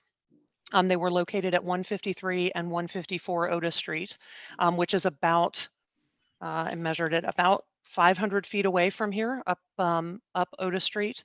And as I mentioned, our service planning does frequently move stops. I think that I'm not sure their exact reason for moving the stop. I know that they were aware that we had a proposed patio improvement at this location. So they moved the stop within their HASTA system and moved the one sign that was existing to this location in March of 2021. So functionally, the bus stop is at this location, and this is where the bus is stopping on the way in and out to pick up and drop off passengers. And as you can maybe not see very well on this aerial, but there's an existing crosswalk right here. And then there's a driveway to a private residence and business at this location. So again, this is the plan view. I'm going to zoom in a little bit. Broad Cove Road, we are proposing moving the crosswalk and making it a shorter crosswalk, which shorter crosswalks take less time to cross, which makes them a little bit safer. We're also moving it a little bit further away from the intersection to give vehicles that are turning more time to see pedestrians attempting to cross. There is a asphalt sidewalk on this side of the road right now. And this is where I believe there's a utility pole here, and that's where the sign is. We're proposing adding the landing area, the 10-foot by 8-foot concrete landing area, and the clear zone at this location, putting the bus stop sign here, improving this curb ramp. Right now, the curb ramps that are in existence they're not ADA compliant. They are not, they don't have appropriate slopes. They don't have a detectable panel. The purpose of the detectable panel is so that people with vision impairment are aware that they're stepping into traffic before they do so. So it's a very essential component to make a curb ramp ADA compliant. And then we would just end the sidewalk as it wraps around this corner. This section of sidewalk is proposed to be improved from starting right here. We're obviously retaining the existing driveway into this residence and business at 133 Otis Street. I would note right now the crosswalk actually ends in the driveway, which is also not ADA compliant, nor is it a safe for pedestrians. So we would improve, and we would create a sidewalk through here at a landing area and the clear zone. Again, all of this work is within the town right of way. And then this would become a ADA compliant paired set of bus stops. And I think that's, and then Corinne and Katie, is there anything that I'm not mentioning about these locations? Sure. Hi, everyone. Again, Corinne Tobias with Green International. Sorry, my camera's not exactly working tonight. So just to take a couple steps back, we were the engineers who kind of first looked at these stops in Hingham and tried to determine what would be the appropriate location for the stops and potentially when we would move the stops. So when we did that process, we were looking at 191 stops in 8 different towns, and we were looking at it really from a top-down level to look at things like stop spacing, ADA accessibility. So for these stops, I can say that the one on the east side of the road was a high priority stop, as there was no sidewalk or pedestrian refuge where the stop was previously located. The one on the west side was a medium priority stop, but when you do pairs, you do them together. And so that's why these stops came up. So some of the criteria we looked at, as Natasha had mentioned before, were things like stop spacing for, just to make sure that the route was working effectively and efficiently. But one of the other concerns for this stop in particular was safety. The location that the stop was located at previously was a mid-block location. There was no crosswalk. There's no sidewalk on the east side of the road. So even if you were to build, say, a landing area there, there'd be nowhere for pedestrians to go. Creating a mid-block crossing is less than ideal relative to crossing closer to the intersection. Particularly, speeds tend to get higher the further away that you are from the intersection, and speeding has a huge impact on the likelihood of a pedestrian fatality. So these were kind of the key criteria. We felt that moving it closer to the intersection where there would be pedestrian access to other existing pedestrian facilities on Broad Cove Road. Right over here. Exactly. Would kind of improve the safety and accessibility for everyone using the bus. And so that was the criteria that we really looked at when determining, why to move the stop and where to move the stop. And additionally, finally, we looked at things like constructability, whether or not we'd be able to fit the improvements within the town right of way, whether the grading would work and was appropriate, and whether there would be any sort of physical obstructions that would make it either hard or impossible for us to construct, like a wall or something like that. So those were the criteria that we used. Again, we were looking at this from a system-wide level and a town-wide level. And then kind of went out individually to assess each stop and determine whether or not it could work. And so that was just to kind of go through a little bit of the process of how we decided to move this stop in particular. Great, thank you. In terms of safety, I really appreciate your focusing on safety. My own experience, and I suspect many on this call, have driven on Broad Cove Road, which is Route 3A, where the speeds can be higher than on Otis Street. And just looking at this, it appears that you've moved the bus stop to a place where it's more likely that cars will be going faster as they are on Broad Cove Road and make that right to go up Otis Street. They typically will be slowing down up Otis Street, and they're going faster at the beginning where they've turned off of Route 3A, which is Broad Cove Road. So in terms of safety of people who get off the bus, it just my gut reaction. I've not looked at studies, and I'm sure you have, but it seems like this appears to be a less safe location.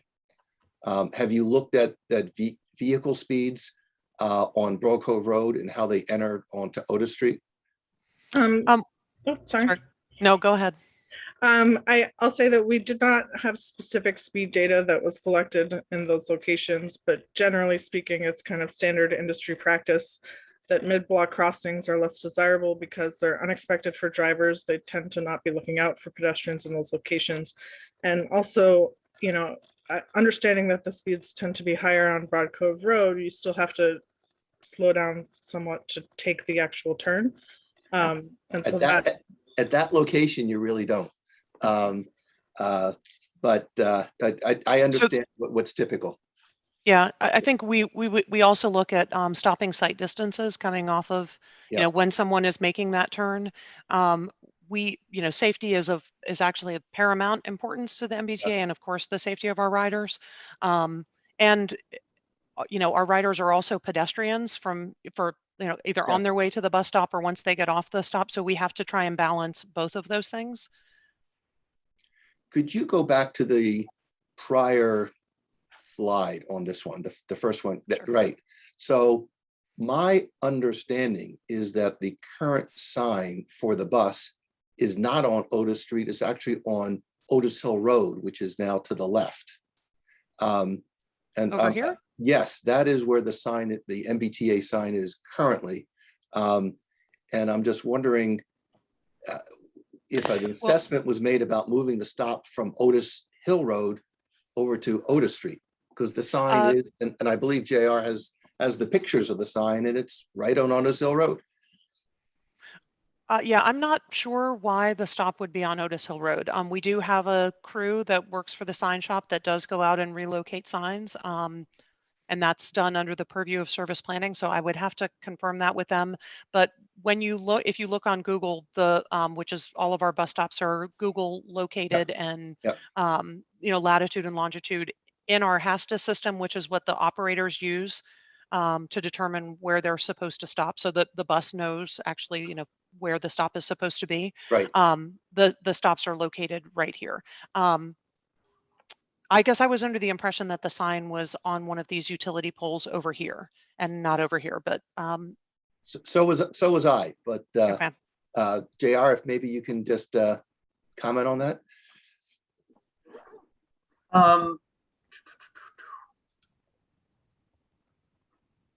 So Do you? yeah, and actually, I do not have or I don't believe that I have the photo uploaded to my computer. However, Do you want me to stop sharing so you can share your screen, or? I can always share again, but. Yeah, hold on here.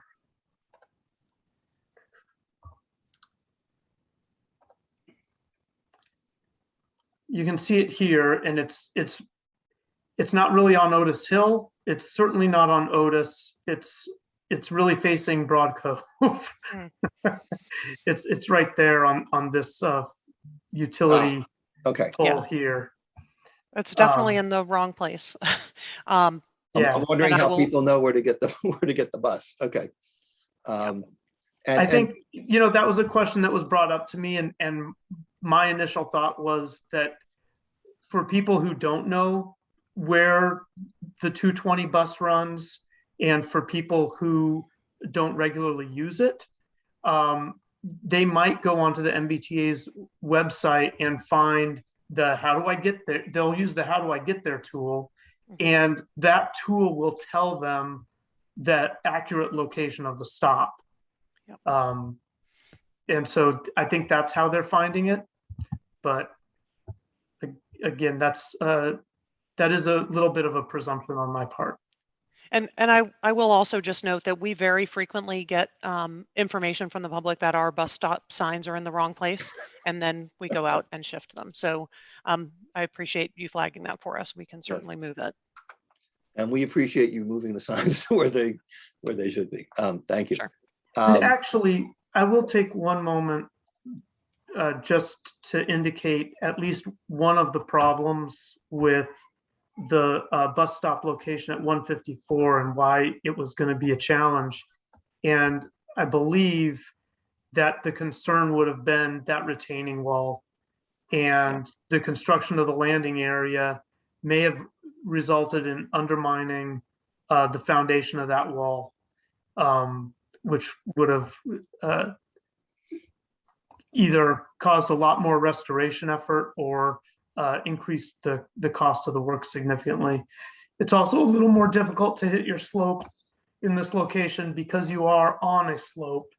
And so you end up chasing, because that landing area has to be level, you end up chasing grade for quite a ways. And so your construction area becomes much more significant with steeper slopes on either sides of that. Yeah, that's a great point, JR, and exactly correct. And then on the other side of the street, it's a grass patch that just sort of goes down toward the house, right where the other stop is, with the paired stop.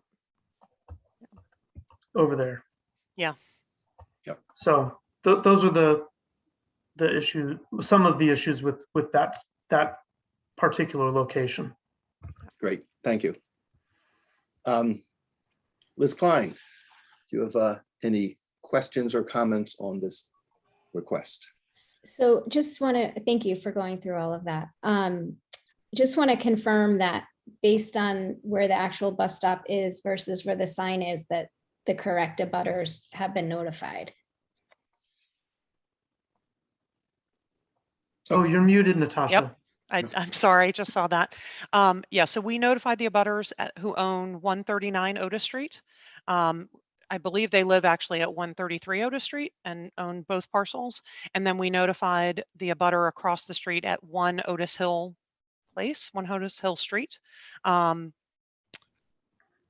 we did not get a response, I believe, from the people at 1 Otis Hill Street, but we did speak with, I believe, Dr. Codley and Mr. Fukuda, who own 139 and 133 Otis Street. Okay. Okay, thank you. Sure. Bill Ramsey. Yeah, my one question is, the new proposal, how close is it to existing driveways?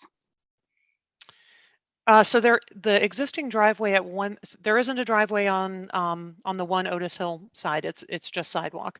Okay. On the 139 Otis Street, there is an existing driveway. That's actually one of the things that we did talk with the owners about, because they at some point intend to develop that property and wanted the option to put in a potentially a different driveway. We are just trying to locate the bus stop as close as possible to the intersection.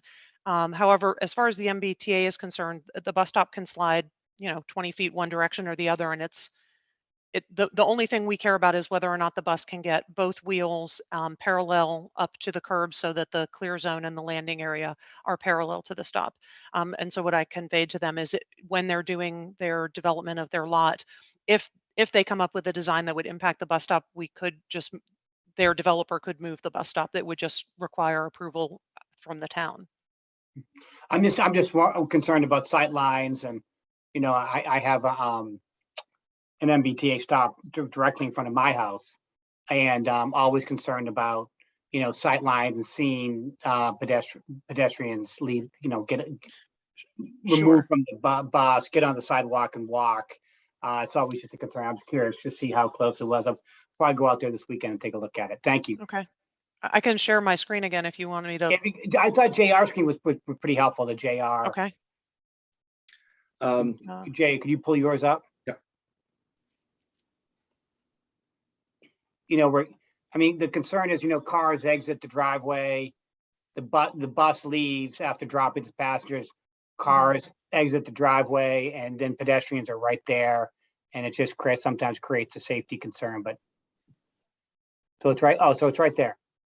Yeah, but the bus stop is further up the road from that location. Can you zero in on where it would be again? JR, if you kind of go toward the left, yeah, in that direction. So there would be some sidewalk along this section. Okay. And the bus stop is actually a little bit further up. Bus stop begins right right there. about where that gas gate is, this gas gate. Okay, right there. Got it. Okay, thank you. Yep. Natasha, if I can ask one other question. I believe that the state is planning improvements on Route 3A.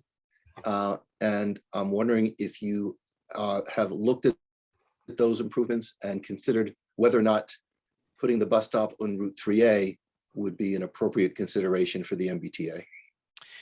So we coordinate with MassDOT very frequently. There is we actually have a bus stop on 3A at Burdett Street that is that's also a Patty 2 stop that we would like to construct. And that is another approximately, I think, about 1,000 feet from that. So again, like it's a spacing issue. The MBT, excuse me, MassDOT doesn't, we haven't discussed, let me just put it this way, we haven't discussed putting another bus stop on 3A at that location. Is it something that is worth considering, or you've determined that this is the preferred location? So we definitely have determined this is the preferred location for the MBTA. I don't know that MassDOT is amenable to adding another bus stop on at this in the instance where we're putting in their bus stop, we're adding a crosswalk and a rectangular rapid flashing beacon. Typically, in order for us to put a stop in on an MassDOT road, usually there are higher volumes of traffic and much higher speeds. And so in order to get people safely to the other side of the street is a more complex challenge. Yep. So that's part of that decision. But I obviously can't speak for MassDOT and say whether or not they would be amenable to having a stop there or not. Got it. Thank you. Sure. Okay. Before I turn to members of the public, I neglected last time to call on our public safety officers. I believe Sergeant Kilroy is here, whether or not he has had a chance to review this proposed location on Otis Street, and whether or not from a safety perspective, he thinks it's appropriate. Hi, thank you, sir. So I did actually visit that location today with JR. I know the MBTA has obviously gathered some data, and by practice, closer to the intersection is usually safer.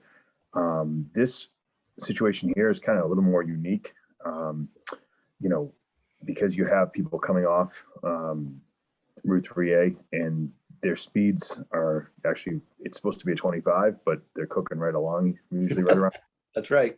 And, my only concern is with this location also, when the bus stops, if the bus is close to that intersection and there's a couple cars behind it, they're backing up onto 3A. On the contrary, if they're going towards 3A, coming from potentially Foster School area, and people try to shoot around the bus, again, you have people coming off 3A at a pretty decent clip, and the sight lines are a little tough there.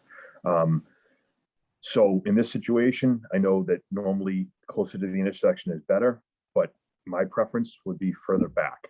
And that's kind of what we discussed today, only because, especially if, you know, someone were in a wheelchair or trying to get across that intersection and maybe wouldn't be able to do it briskly enough, with somebody coming off Broad Cove Road, because a lot of people don't use their directional. I had a pedestrian accident there probably 6 months ago, where, you know, the car was coming in that direction, the person was jogging, and they continued on, but the operator had no idea that they were just going to take that crosswalk, and they just took the left right in front of them, and thankfully he was able to get on the brakes. It wasn't a significant crash, but obviously that person didn't expect that to happen right in front of them, but they were using the crosswalk, which is right on the bend in the road. You know, I think the further away from that intersection might be a little safer in respects to just the amount of travel and volume on 3A, and people that especially during the summer when people are going right to the yacht club and to and from. Yep. Thank you. So at this point, I'd like to ask for residents who have any comments or questions. I see a hand raised. Eric Seaholtz, if you could unmute yourself. Yeah, hi. Thank you for having us. This was first I'd like to say we only became aware of this very recently. And in I'm sorry, before you continue, if you just could give your address for the record, please. Sure. Eric Seaholtz, 141 Otis. And if you go back to that drawing. Oh, sure. I just want to say first, if you go to the top of that drawing, if you pan back a little to the top, you can see right there, it says, I believe it says 139, which puts us the abutter 141 next to it. And we have not been notified. And so that's the first thing I'd like to say, because there is a requirement. Second of all, there's a lot of points that you made that are very important. And I think I've had a car, $7,000 damage. I've seen 3 or 4 cars totaled right in those exact locations. What happens is those cars stop behind that stop sign and they create a blockage. If you pull a bus up next to it, there's enough for people to try to squeeze between them, and they do it all day long. Even when the cops were there, they go around them, they squeeze between it.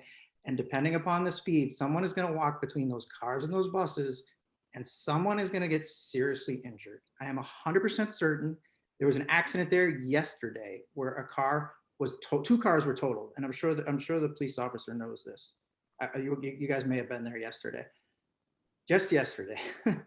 But this happens a lot, and I would suggest the opposite, where you want to stop it on 3A so that basically they can't go around you, because then the cars will not go around the bus. It would be closer towards that island and a full blockage, so that they can't, and they realize they can't go around you. If you start pushing that down further, you create a gauntlet. Guys are still doing 40, 50 off of that road. I mean, literally have seen guys doing 70 off of that road. I'm that first car there. I got video of 18 wheelers coming up on that street. If you want to see it, I have it right here. it's an amazingly dangerous intersection, and you're being fooled by putting it there, is all I can say. Here's the accident yesterday. This is just yesterday, okay? I don't know if you can see some of this stuff. This is that same intersection, the accidents that have occurred there. This, again, yesterday.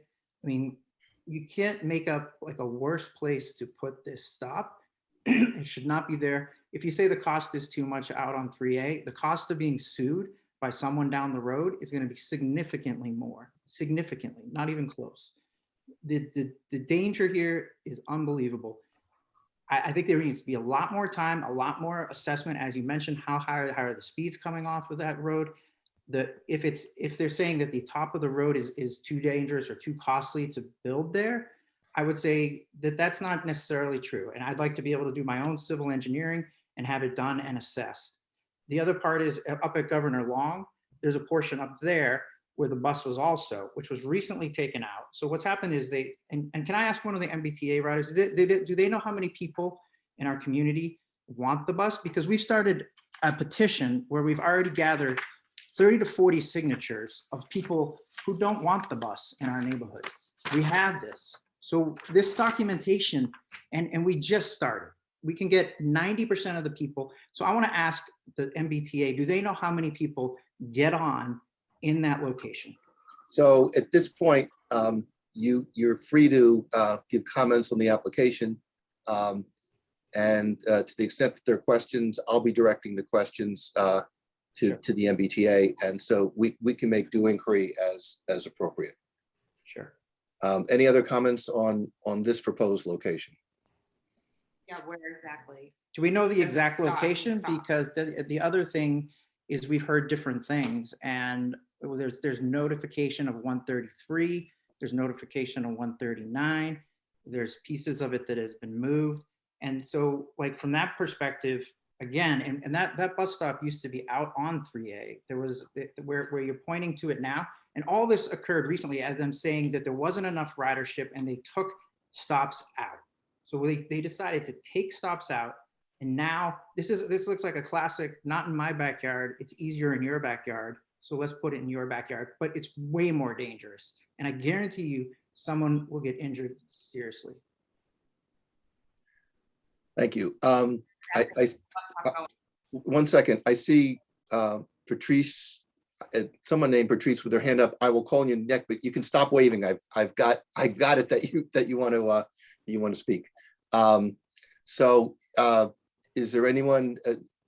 I know the folks from the MBTA are taking notes. Did you want to add any comments here, or we can just go on to the next person?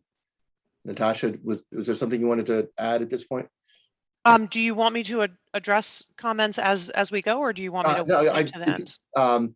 Okay, I guess I'll just address. Sufficient, but otherwise you can wait until you have more comments. I will just reiterate that 141 is not an abutter to this stop. The stop is next to 139, and the definition of that Mr. Seaholt is using as for an abutter, he and I have emailed, I think 5 times today. We are not a development. It's the abutting property to the abutting property is not a direct abutter. So I just want to say that one more time. And this is not a high ridership line. Again, the MBTA we are required to provide access to mass transit across our system, and it is about equity and it is about balance. And I assume JR can speak to this as well, but a complete streets policy typically means you want access to mass transit. Yes, and the town has been pushing for transit equity, so you are correct with that. I believe the next, I'll get Jenna, I'll get to you, but I see Deb Brockney. Did I pronounce that correctly? If you could unmute yourself, please. Yeah, I also just wanted to support what Eric was saying and what Officer Kilroy, I'm not sure if he's an officer or a sergeant, but I'm actually the person who was hit in the crosswalk that was recently hit about a year ago in this exact crosswalk. So when I heard this was on the topic tonight, I wanted to stay on. And I just wanted to let you know, I'm very lucky to have walked away from this accident, but I was hit by a resident in our neighborhood, because this is the neighborhood I live in. And he hit me. He lived in this neighborhood for 35 years. The amount of times he's driven through this crosswalk, is an incredible amount of times. He lived there over 35 years. He hit me at about 35 to 40 miles an hour while I was jogging, and through the crosswalk. I was almost 100% through my side of the crosswalk, almost onto the other side of the crosswalk when I was hit. And this was during shelter in place. I just wanted to let you know that I fear for my kids and for friends and family when they take this crosswalk. It's moving it towards Otis Hill is even scarier. It's very, very scary spot. I see these buses, cars, everything going through these crosswalks. And I myself was the person who actually got hit by a truck, and I was laying on top of his hood. That actually happened. I mean, I don't know. I think this is not a good position for the MBTA to be moving into Otis Hill. Back out to 3A on Broad Cove would make a lot more sense. And I just wanted to add that. Deb, thank you. And I neglected to ask what your address is. If you could unmute yourself, Deb. Yep, I'm 3 Talbot Road. Great, thank you. Then I was going to call on Patrice. You stopped waving, so I appreciate that. If you can adjust your camera so we can actually see you a little bit better, or right, that's good. Thank you. Hi, I am Patrice Metz. I live at 142 Otis Street. If you could speak up a little bit, please. Yes, I am Patrice Metz. I live at 142 Otis Street. I moved here in the spring. I am an avid walker. I cross that intersection every day. I also am a proponent of mass transit. Myself and my family take the bus a lot. Our issue has been that there is no bus stop sign. It's a current bus stop, an existing bus stop. It's not a proposed bus stop. So we have to flag the bus down. And so I'm concerned that that's even dangerous. It is a bigger issue in my mind if I can't even be a pedestrian, if we're not even talking about the bus. I'm very careful. I stop, I make eye contact before I cross the street. I also have a daughter who does have disabilities. They are mostly hidden disabilities. She is sometimes using a wheelchair. She's had 5 hip surgeries. It would be difficult for her to walk a lot farther to get the bus. And so that's just where I'm coming from. Great, thank you. I see Diane DiNapoli. If you can unmute yourself, please. Hi, Joe. Diane DiNapoli, 16 Gardner Street. This might be a question for Officer Kilroy. I'm hearing a lot of concerns about the safety, and obviously that's really troubling. Would it be possible to get an analysis of just in the last year, how many tickets, how many speeding, and how many accidents may have occurred in the spot in question? That is a great question. In fact, that was going to be a follow-up that I was going to ask at the conclusion. So I'm glad you raised it now. I think we need to be really clear about what the safety issues are to understand what the data show. And it may be the MBTA has that, and or they would like that information, whichever, but if we do it, we would certainly make available to the MBTA. If you've already done a traffic analysis and an accident analysis that you could provide to us, that would be helpful. But either way, I think a data sharing here would be very important. So Diane, thank you for bringing that up. If I could just add one thing. So yes, we are moving the crosswalk away from the intersection. That does make it safer. It's also a shorter crosswalk. But another thing that we can certainly evaluate is whether or not putting in an RRFB, which is a rectangular rapid flashing beacon. It really increases the visibility of pedestrians waiting at the crosswalk. Typically they're button activated, but they can also be motion detector activated. That's something we've put in a number of other crosswalks. And then I just would also mention that it is safer for people to cross behind the bus as opposed to in front of the bus once they've gotten off the bus. That's a safety tenet that the MBT uses system-wide. I'm also just going to reiterate that everyone on the PADI team, myself included, we are all licensed professional engineers within the state of Massachusetts. So public safety is that's a tenet that we are all required. All of our designs have to evaluate, and I just wanted to mention that. Great. So we're certainly. Yeah. I'm sorry. Go ahead. I was just going to say we're certainly happy to evaluate the crashes on 3A and at this intersection and the safety, but we do feel very strongly that this is a safe and appropriate place for the bus stop. If it needs to be moved further away from the intersection, we certainly could slide it up Otis, but the route for the bus goes up Otis Street. It doesn't go on Broad Cove. It goes up Otis Street up to Governor Long is the next stop. Yep. And the stop before that is Birded. So from Birded, if we didn't have this stop, it would be 3,000 feet between bus stops, which is an extremely long distance for spacing. Yes. But just to follow up on the comment you made, which is that you're moving the bus stop away from 3A. What's shown in the presentation that at least I received shows that the prior bus stop was at 154 Otis Street, which is closer, which is much further away. So Oh, I'm sorry. I was trying to respond to someone's comment about moving it further away from the intersection, like up Otis. But yes, you're right. It was at 154 and 153 Otis, and it's moved to the intersection. Part of that is because the accessible path of travel is on 3A, like getting access to the sidewalk that is along Broad Cove Road. Yep, got it. There was someone else who had a hand raised that I have not recognized. I'm sorry. There you are, Janet, please. And you're muted.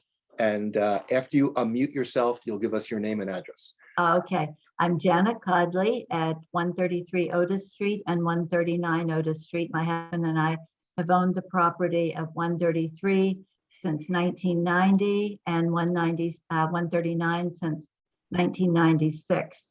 And I have my office at 133, and I do have patients entering the driveway from 3A or Broad Cove and also from Otis Street.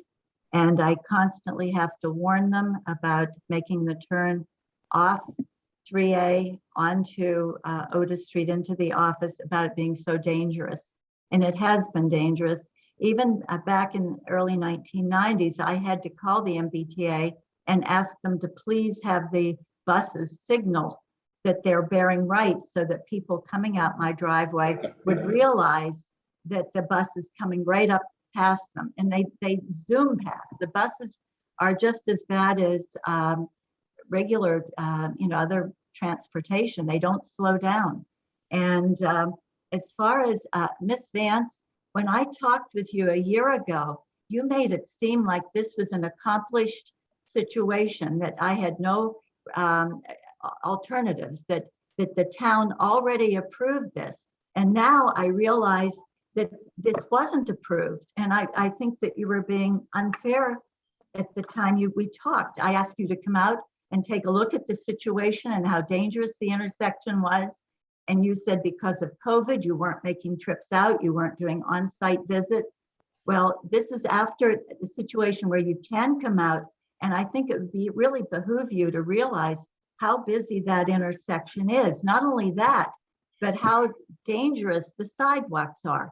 So are you going to make, if this is ADA compliant, are you going to make all the sidewalks along Otis Street accessible, wheelchair accessible? Because they certainly aren't now. And you've got a hill, you've got driveways sloping into the sidewalk. There's nothing accessible about the sidewalk along there. And as far as ridership goes, we see buses going by constantly, totally empty. People not stopping. We've taken the bus, we go down to the other end to Downer Avenue and Otis Street at that end because it's a much safer area. But this is not a good location. And I'm really sorry that you made it seem like that it was an accomplished feat, that we had no choice and that was already decided against us. So anyway, thank you for notifying me last week of this meeting. And the worst thing that could happen would be for an ADA compliant bus stop to be placed in front of 139 or even further up the road. It's just too dangerous. And as Mr. C. Schultz said, there was an accident yesterday. We're constantly seeing accidents along there. I mean, it's just, to me, it's unbelievable that it's even conceived as a good location. So that's my saying. And again, I'm sorry that you misrepresented the situation a year ago. Could I respond to that? I would love for you to respond. Okay, so I mean, I'm certainly happy to provide you with all of the emails, but I did not misrepresent the situation. We were at 30% design, and we asked for your comment because you are the direct abutter. I am truly sorry if you feel like I misrepresented myself. I certainly did not intend to. I understand you have concerns about ADA compliance. I just would flag for you that the situation in your town in Hingham, if you have sidewalks that are not ADA compliant, it is the municipality's responsibility to make them ADA compliant. In this instance, the MBTA, because we have bus stops, because we have bus routes in your town, we are spending our money to make your town infrastructure ADA compliant. We are improving Hingham's pedestrian infrastructure. These bus stops, that's the location that they are. Right now, they're just not ADA compliant. The curb ramps are not ADA compliant. The sidewalks are not ADA compliant. So what we are trying to do is improve pedestrian infrastructure within the town of Hingham. I understand, obviously, there are some concerns about the location of this bus stop. We will be happy to look into whether or not it's a safe location or not. I would just note that if it's not, the bus stop would be moving up Otis Street toward 141 and continuing on up the street in terms of figuring out a safe place for the bus stop. And I'm just also going to reiterate, all we are interested in doing is making sure our riders who are disabled are able to get on and off the bus at these locations. This is an existing bus stop along this route. Yes, I understand not at this exact location, but I really apologize if you obviously do feel like I misrepresented the situation, and I truly apologize for that because that was not my intent. And I'm fairly certain that in the documentation it indicates that we were in the process of designing the stop and asked for your comment. But thank you. And it was MBTA policy that we are not allowed to go meet with people during COVID. It's very recent that we're allowed to meet, and if I need to come on the site, I'm more than happy to. Great. Thank you. And we do appreciate the MBTA's commitment to making these stops ADA compliant. Again, that is one of the goals of the town, to make sure that the town is welcoming to persons with disabilities. So we do appreciate that. Are there any other members of the public with comments or questions?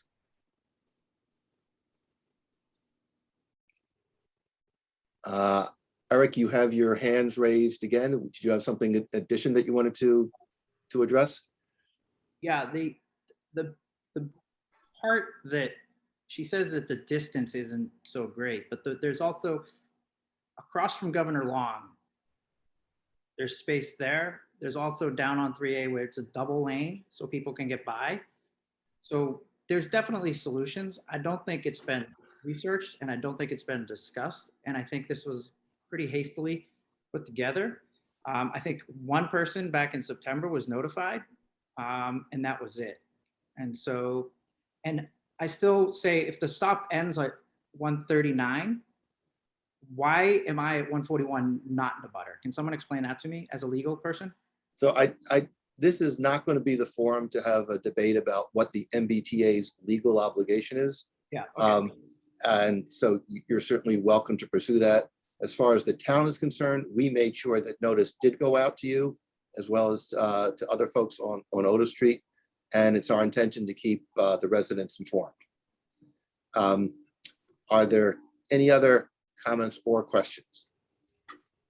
Oh, sorry. Hi, Corinne Tobias again. I just wanted to clarify a bit with respect to the stop spacing. There's currently, I think as Natasha mentioned, a stop on 3A already at Burdett Ave. And so kind of putting another one on 3 in that location would be a little bit tighter than what we're looking for in terms of route efficiency. So it's not particularly practical to put another stop on 3A prior to Otis Street. Yeah, no, I mean, I think you're going to face issues of efficiency versus safety. And we get it that there are trade-offs that need to be made. And this, in fact, is the forum where we can have an open discussion about it. You hear people's views, and then we trust that you will take them into account to the extent that there is traffic data that we can share with you. I'll make sure that that happens. I think this has been very helpful and informative. I think that from my perspective, I would be comfortable moving forward with the infrastructure improvements at Central Street, but I would not be comfortable moving forward with a vote on the Otis Street until we're able to get additional data. And Natasha, perhaps if you do want to schedule a visit either with you or someone else, we'll make sure that JR is available to assist you in that process. And we would welcome your revisiting this. And I do appreciate your commitment to the town of Hingham on our transit projects, and again, for making them accessible. So we do appreciate that. So I will ask my fellow members of the board if there is a motion to move forward on the Central Street infrastructure improvement. I'm comfortable moving on Central Street, and I agree with you that we should study the proposal on Otis Street in more detail. My question, Joe, is has the traffic committee taken a hard look at the Otis Street recommendation? I believe they have not. Okay. I know that Sergeant Kilroy is on that committee. I'm not sure that the entire committee has looked at it. I think JR is an advisor of the committee as well. I would make a recommendation that we actually remand the issue to the traffic safety committee to study this in more detail. I thought Sergeant Kilroy's recommendation that he articulated was a good one. It seems to make sense about putting it further up the street to put it in a safer location. And then traffic safety committee can come back with us with maybe a recommendation. Yes, exactly. Also, having served in the traffic safety committee for years, they do study, as Diane very, very thoughtfully stated, they do study speed on a proposed location. They study traffic, accident details, data, and they can take a hard look at it and come back with the second location before we act on it. Yep, that's a great suggestion. I see a hand raised, David McCarthy. Yes, hi, can you hear me? We hear you, we don't see you. Sorry about that. Which is fine. That's fine. I just a couple of comments. I do want to take one issue with. Excuse me, before continuing, if you don't mind just giving us your address. Oh yeah, I'm please. sorry, David McCarthy, 143 Otis Street. And I will take issue with Mrs. Vance's comment. It's not her money. It's all of our money that she's spending. The other thing, and I just want to check my understanding, is it true that you said that the MBTA can change stops at will and they don't have to get approval? I just want to confirm that, is that in fact true? So is our only recourse is through the town and to the town selectmen? We have no other recourse, is that right? So I know, Mr. Ramsey, I'm not supposed to ask for questions directly, but I guess I'll direct the question to you.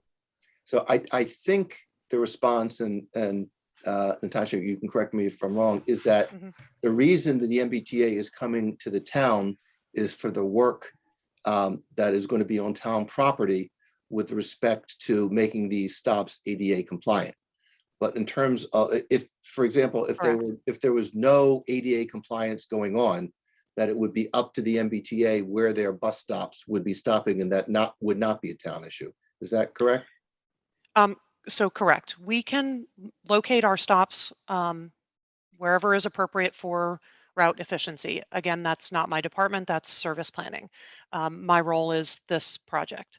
I would also just note that funding for the MBTA comes from a number of sources, including fares, the Federal Transit Authority, and local assessments for people who opt into a regional transit authority. So there's a whole bunch of sources of funding, and it's not simply a taxpayer funded approach. I would also note that I try to be a very good steward of MBTA resources.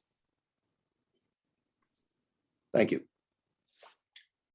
So getting back to the first stop that we considered, which is Central Street.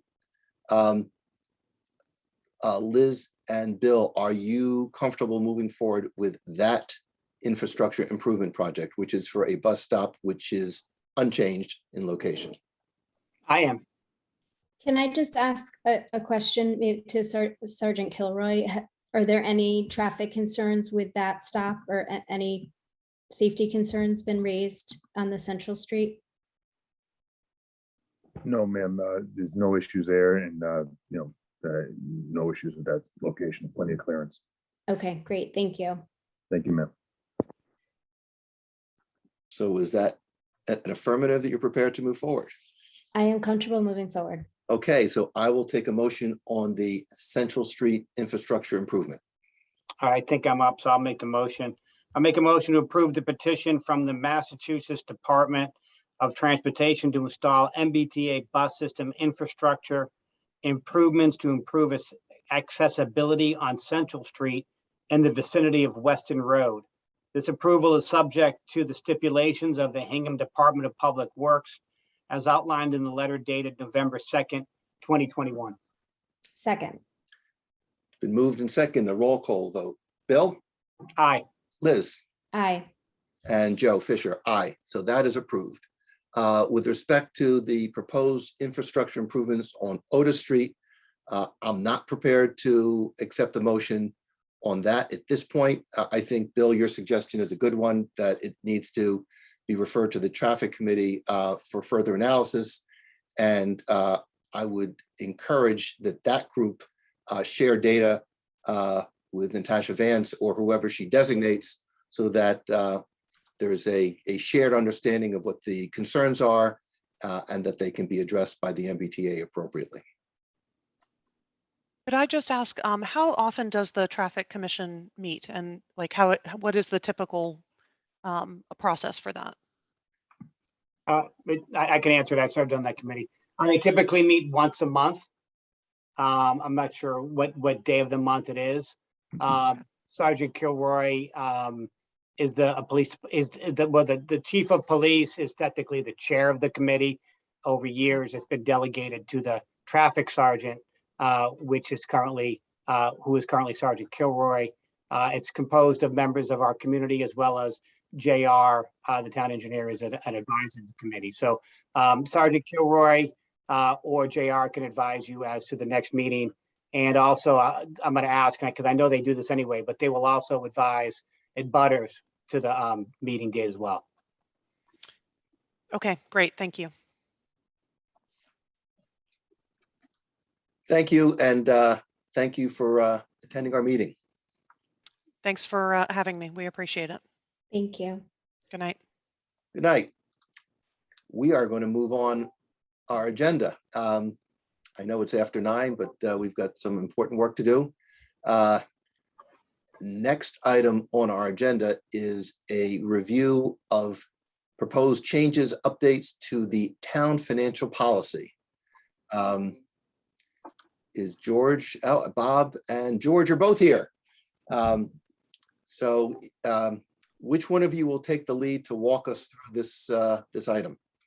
I think I'll be taking the lead, and we're also expecting Caitlin Kirk, who's part of our working group, to join us. But what you're going to hear has turned into kind of a stump speech, so I don't know that Caitlin would mind if I get going.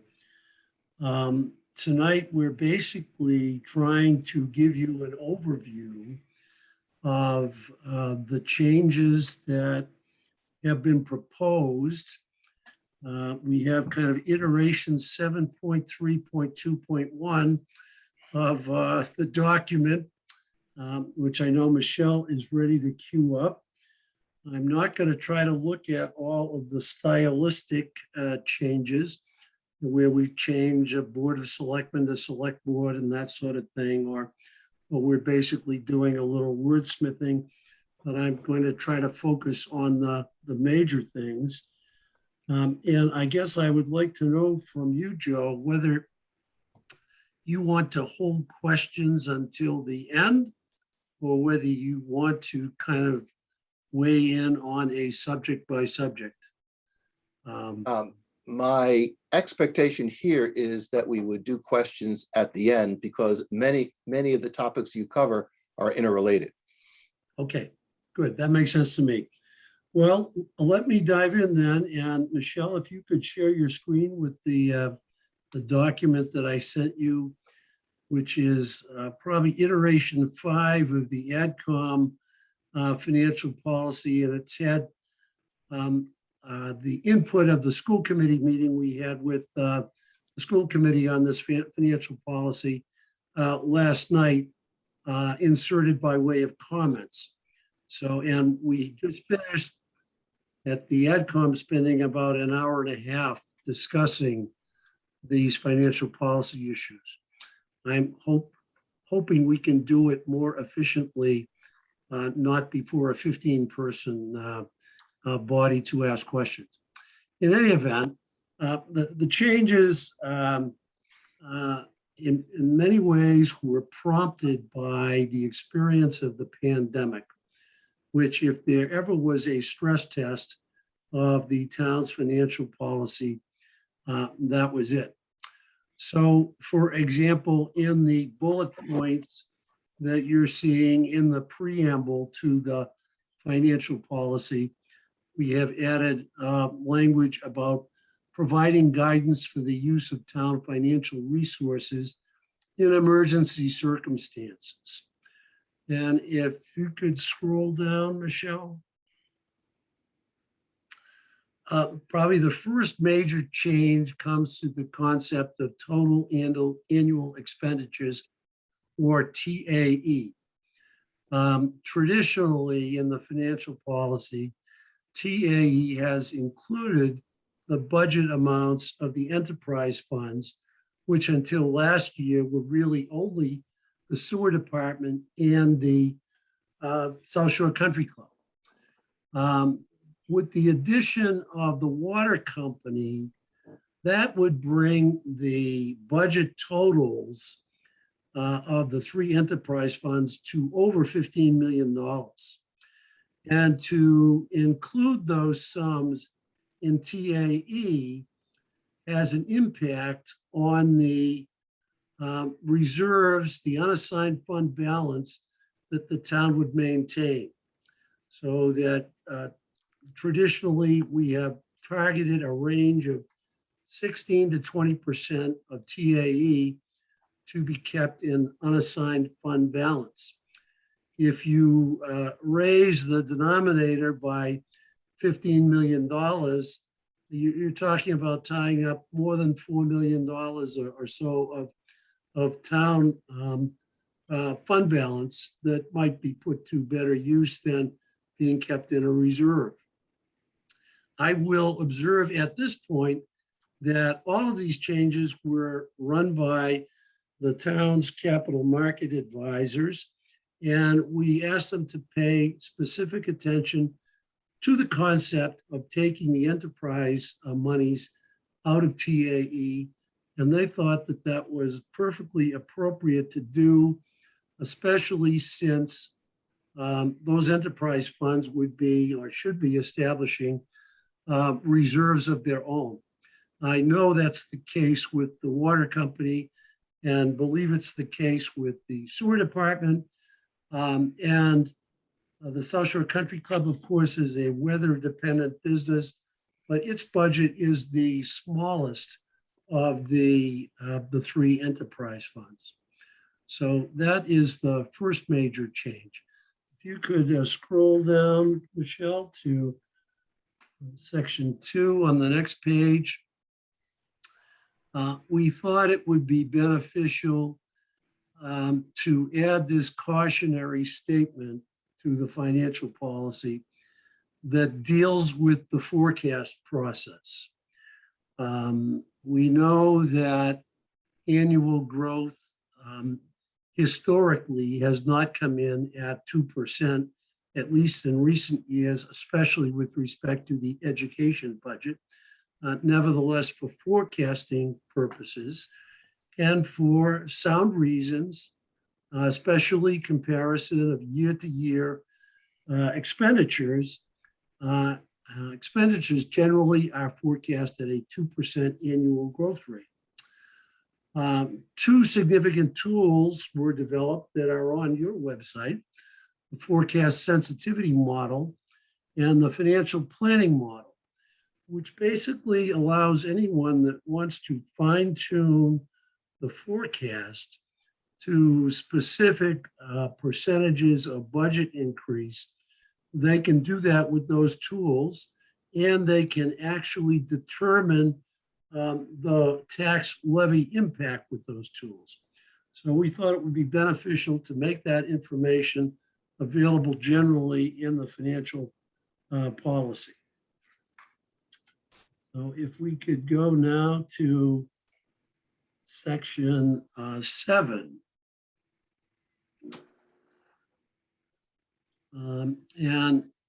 In this section, we're adding some language that is modeled on what the town actually did in response to the pandemic.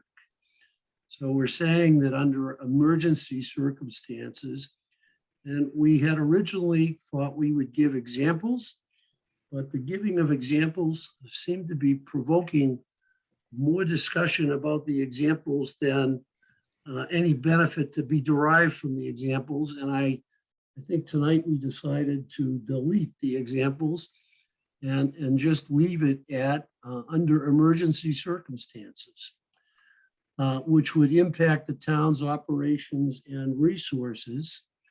The town would first look to federal and state aid to address those circumstances, but irrespective of the availability and timely receipt of such aid, would consider the use of unassigned fund balance subject to management controls to be determined by the select board. And we thought we should add the advisory committee and the school committee and the town administrator to protect and stabilize town resources and operations. So that's kind of the language that talks about this being a true rainy day fund, which is what the financial policy, or what unassigned fund balance has always been referred to. But it was never explicitly stated in the financial policy before. And I think next I'd like to go to section 13.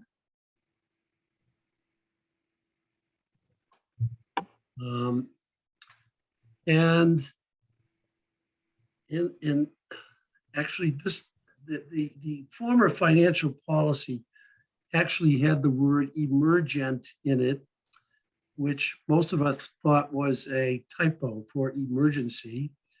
And so we thought we would just change emergent to emergency. But that also has provoked a lot of discussion, so much so that we ultimately, I think, came up with the language that would read, provides flexibility to address foreseeable and unforeseeable future financial requirements. I'm trying to read my own handwriting for the meeting tonight. Okay. Then if we could go to section 14.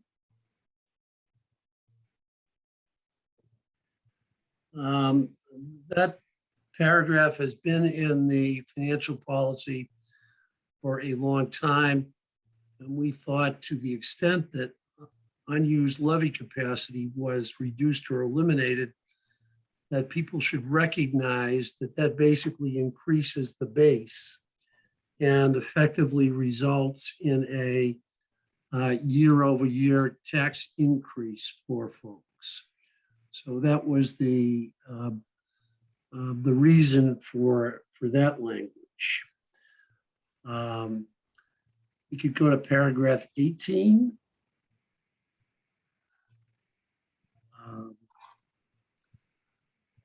We thought it's useful to add the language about assessing the cost impact both initially and in subsequent years of collective bargaining agreements. And the school folks requested us to eliminate the last phrase of especially in view of the constraints of Proposition 2.5. They wanted us to do that in the context of collective bargaining.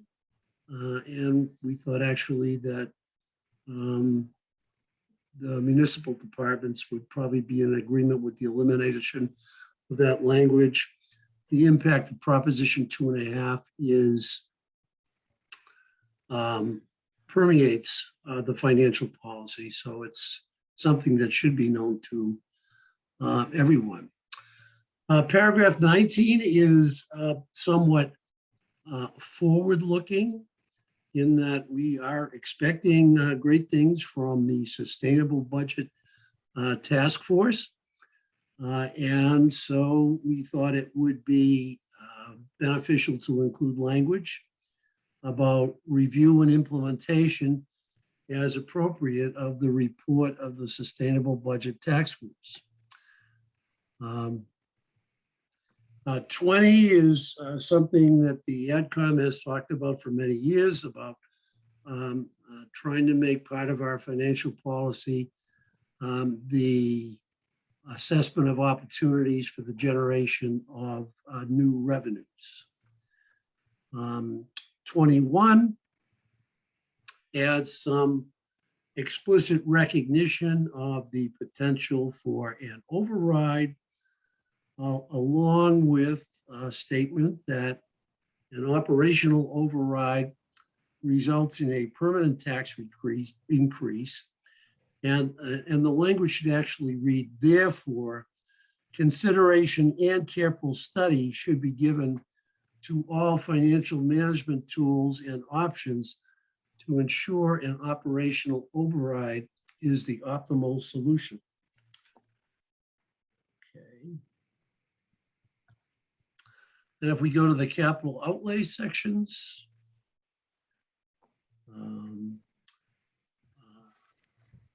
in paragraph 1, it's really just doing some wordsmithing.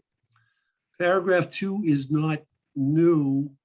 It was just repositioned from lower down in the financial policy in order to prioritize the benefit of having a future long-term major capital plan, in addition to the 5-year schedule of capital expenditures. Okay, in paragraph 5, we have suggested an increase with respect to determining what is a capital asset from $10,000 to $15,000 and making a similar increase in paragraph 6. Those recommendations were based in large part by two things. The Kennedy School study that was provided to the town either last year or the year before indicated that with respect to its assessment of what a capital asset was, that Hingham was much lower than many other communities. And one of their recommendations was to increase the level of dollars in determining what is a capital asset. We are, quite frankly, seeking input from Eric Valentine at Capital Outlay on this, and would also appreciate your input tonight on that specific, or those specific changes, so that I can report back and George and Caitlin can report back to the AdCom before we put this in final form for a vote. Okay. If we could go to paragraph 9.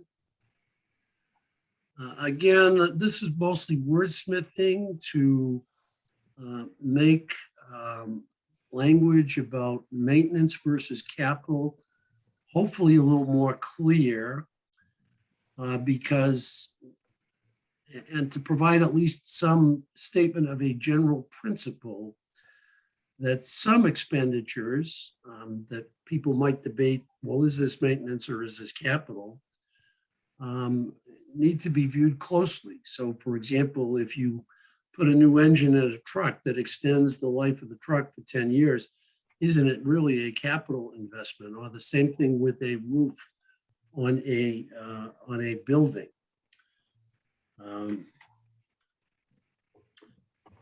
Okay.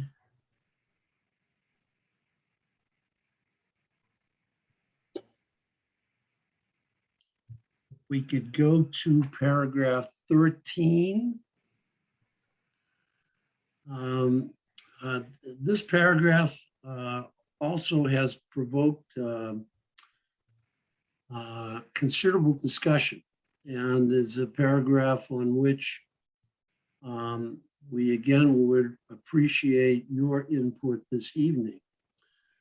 Many of us on the advisory committee feel that in view of the town's vote to commitment to net zero carbon emissions is something that kind of transcends all budgets, and thought that including language requiring or indicating that there should be carbon reduction approaches whenever reasonable and possible would be beneficial. Some on the advisory committee feel that we should not have any climate language at all until there is actually a climate action plan. Some think that we could state this as a general principle up in the bullet points of the preamble. So again, we would appreciate your input on the inclusion of green language, if you will, in the financial policy.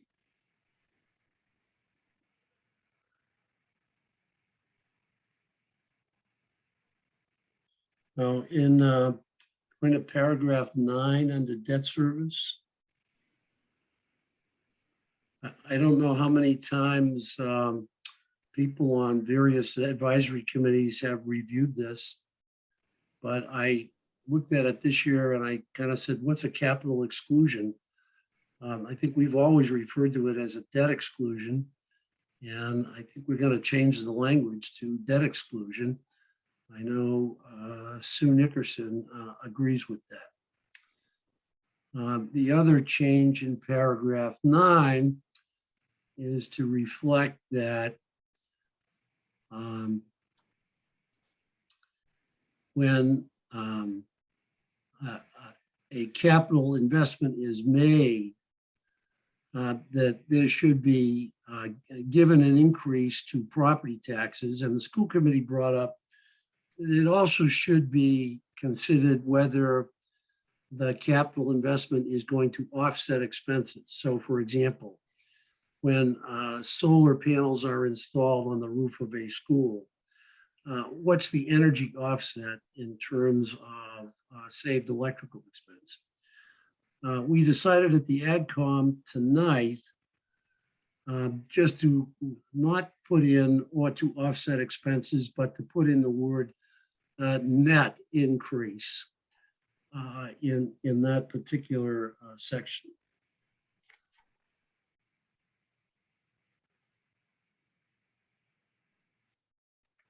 And I think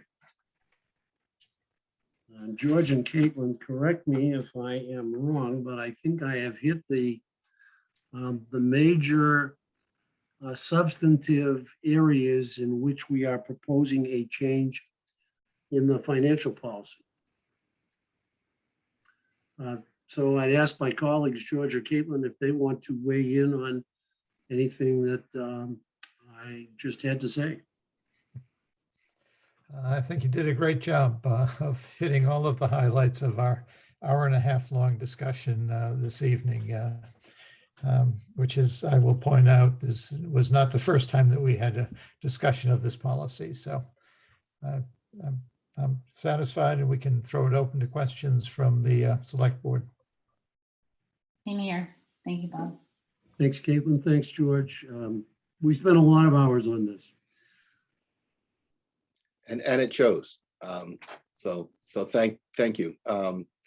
This is important stuff, and it's not easy to get through, but we need to. So Liz, I'm going to start with you. This is your bailiwick. If you want to proceed. Great. Thank you. I'm sure this was many, many hours. I appreciate the reference to the Sustainable Budget Task Force. Hopefully, I wasn't sure which way you were going to go on that. Well, hopefully it'll be, some good practices and strategies going forward. Could you just go back to the, let's see, the emergency section 13, I think. There was a comment, I think Liza added a comment. I just wanted to understand what that was about. Okay, well, let me back up a little first of all and talk about unused levy capacity, because I think there's a lot of lack of understanding of what unused levy capacity is. Unused levy capacity is not some kind of account where we have money in the bank. Unused levy capacity is amounts we could have taxed for, but elected not to.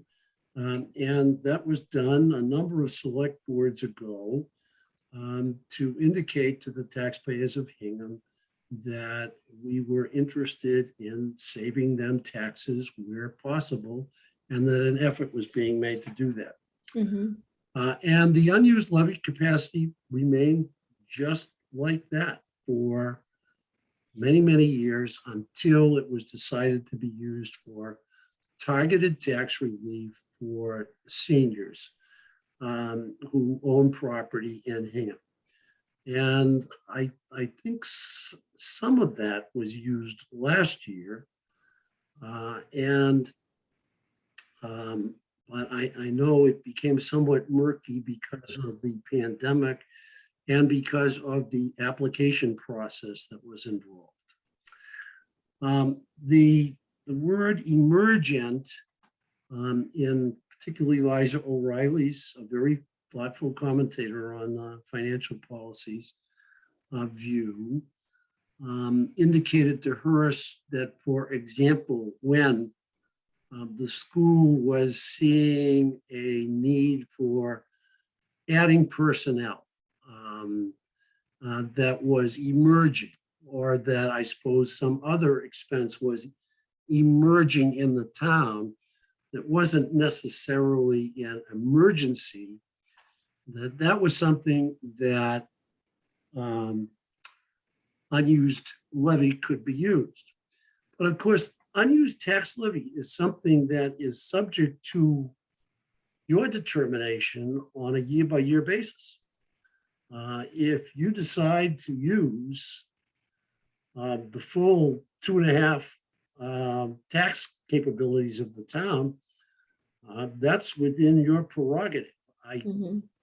So I myself did not see that we needed to have criteria for when unused tax levy would be reversed. Unused tax levy does kind of provide an extra reserve of being able to tax that might conceivably, say, avoid an override of less than $500,000, because that is flexibility that is built into the budget. So ultimately, we decided to instead of emergent or emergency, to use the words foreseeable and unforeseeable future financial requirements. I hope that answers your question, and I'm sorry if it took too long. No, that's helpful. Thank you. I don't really have too many other questions. I like that the enterprise funds were taken out of the TAE. I think that makes a lot of sense. And I did see the comments from the capital partners. So I think that's great. And it sounds like that preserves the AAA bond rating. There was no concern there. As far as the net or carbon zero mention, if people aren't comfortable with it being its own kind of section, I was thinking it could go under section 8, the 5-year capital plan under capital outlay. Well, we thought about putting it in as the 6th bullet in the general principles up above at the very beginning. Okay.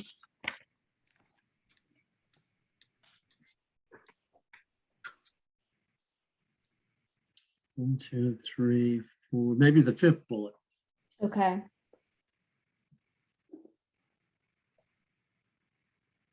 Okay, but yes, I think I would certainly support having some sort of reference to climate action goals where applicable, even in advance of the climate action plan being complete. Okay. I don't have any other questions, Joe. Liz, thank you. Bill? Bob, George, and Caitlin, thanks so much for all your time on this. I know you put a lot of effort into it, and it's very much appreciated. So I would just echo Liz's comments on the enterprise funds. I think that's a good course of action, and also like Liz, I think the green language, as you referred to, Bob, should remain. And I like your suggestion putting it one of the bullets in the top. And doing it in advance of the Climate Action Committee's recommendations or goals. So I think that's a good thing to have there. I think it's a big focus of the town, and I appreciate you pointing it out. Thank you. Okay, thank you.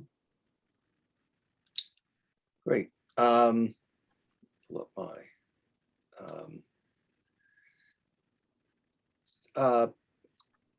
Bob, what version of this document was presented to capital markets for their review? Because I know there's been, 5, 6. It was basically the red line that you see here without the comments.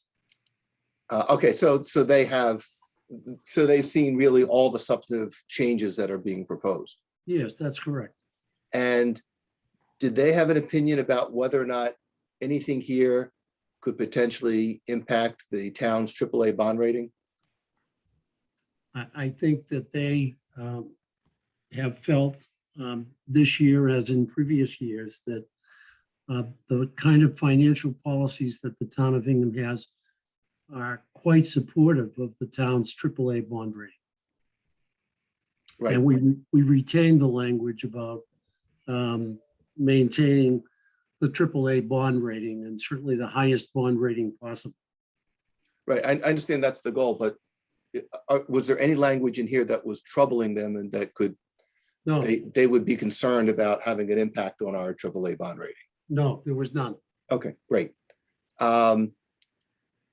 And part of, because I went through some of the comments from capital markets, and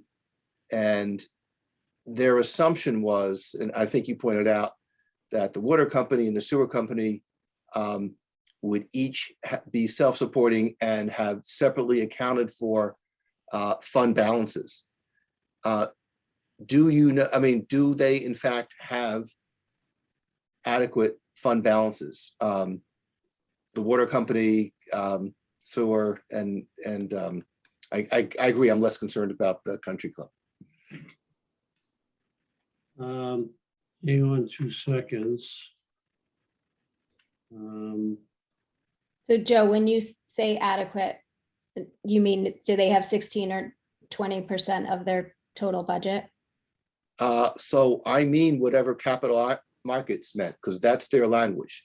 Well, They said they assumed that they have separate fund balances appropriate to each operation.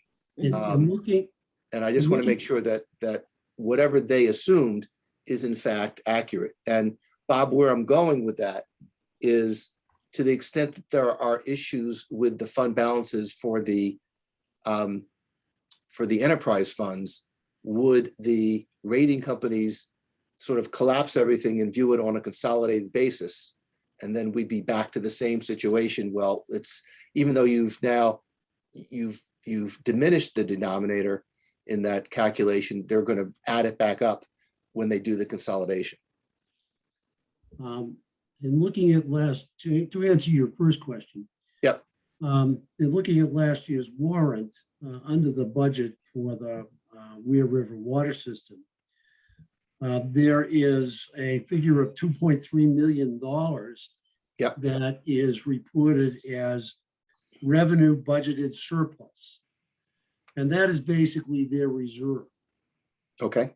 And I know from my involvement with the Weir River water system that it was always anticipated that they would be having reserves so that they would have adequate money on hand to face operational situations that would require the investment of additional reserves. Yep. I know they've been investing at a much higher rate than our friends at Aquarian, and that is ultimately going to provide us with a much more reliable system. Yes. Now, in our deep dive, I mean, capital market advisors came to the advisory committee and they gave a very extensive presentation on the AAA bond rating and rating agencies. And fund balance is really only one of many, many factors that the rating agencies look at. It is not anticipated that the town will need to step in and pay for any of the operational expenses of either the sewer department or the water company, because they have the ability to set rates. You as the water commissioner have the ability to set rates to prevent that from happening. Exactly. And as I mentioned, the country club, of course, is a weather dependent business.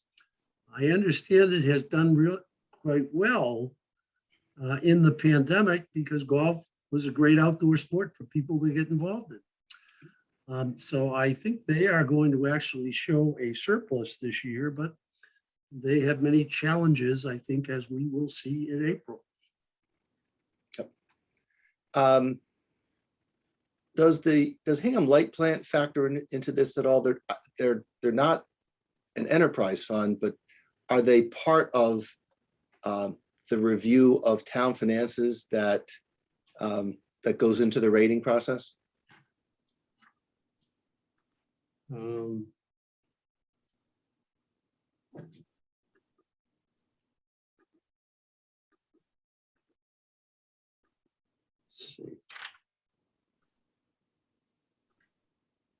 I don't know the answer to your question in any specific way.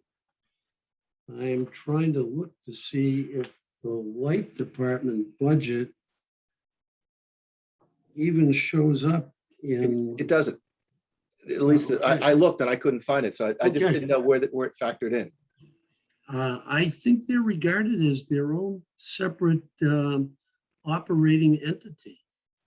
And I think we have all thought that they have been very well managed over the years. And I don't anticipate that HMLP operations are going to have any impact on the AAA town bond rating, or the triple, as we all like to refer to it. Yes.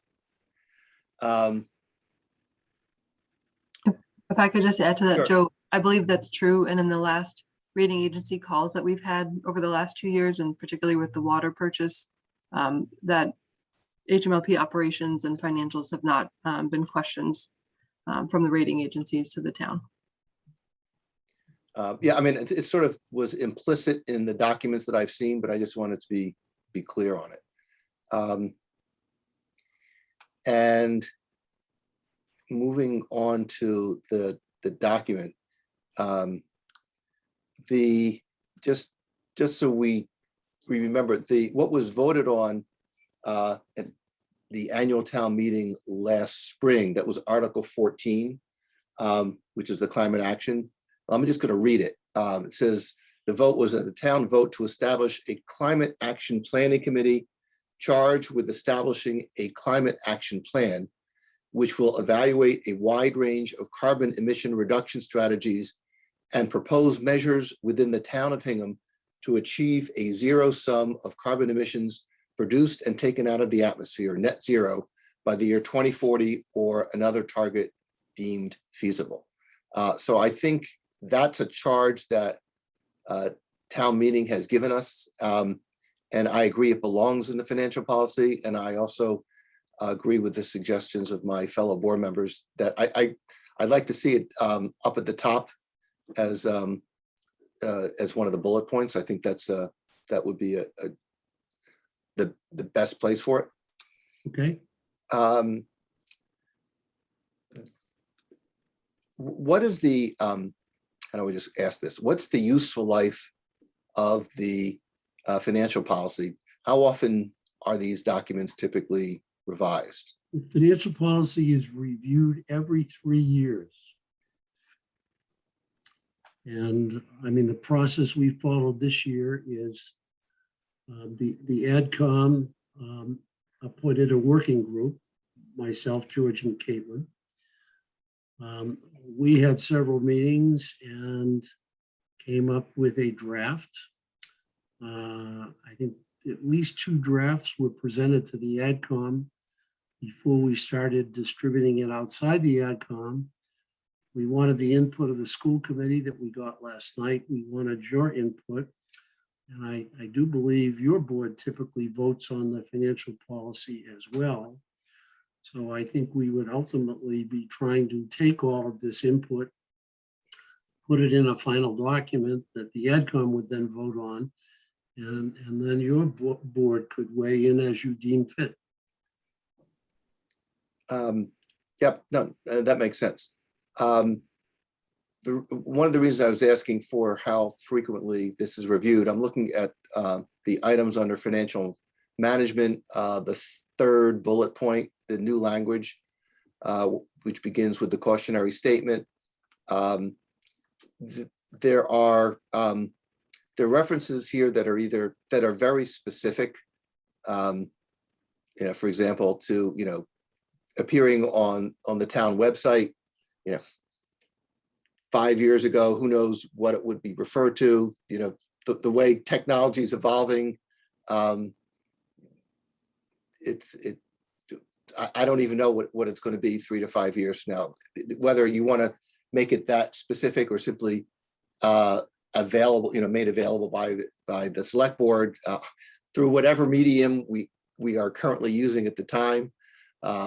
It's just remarkable how things are changing. There's projections that communications are going to be on a blockchain in 5 years.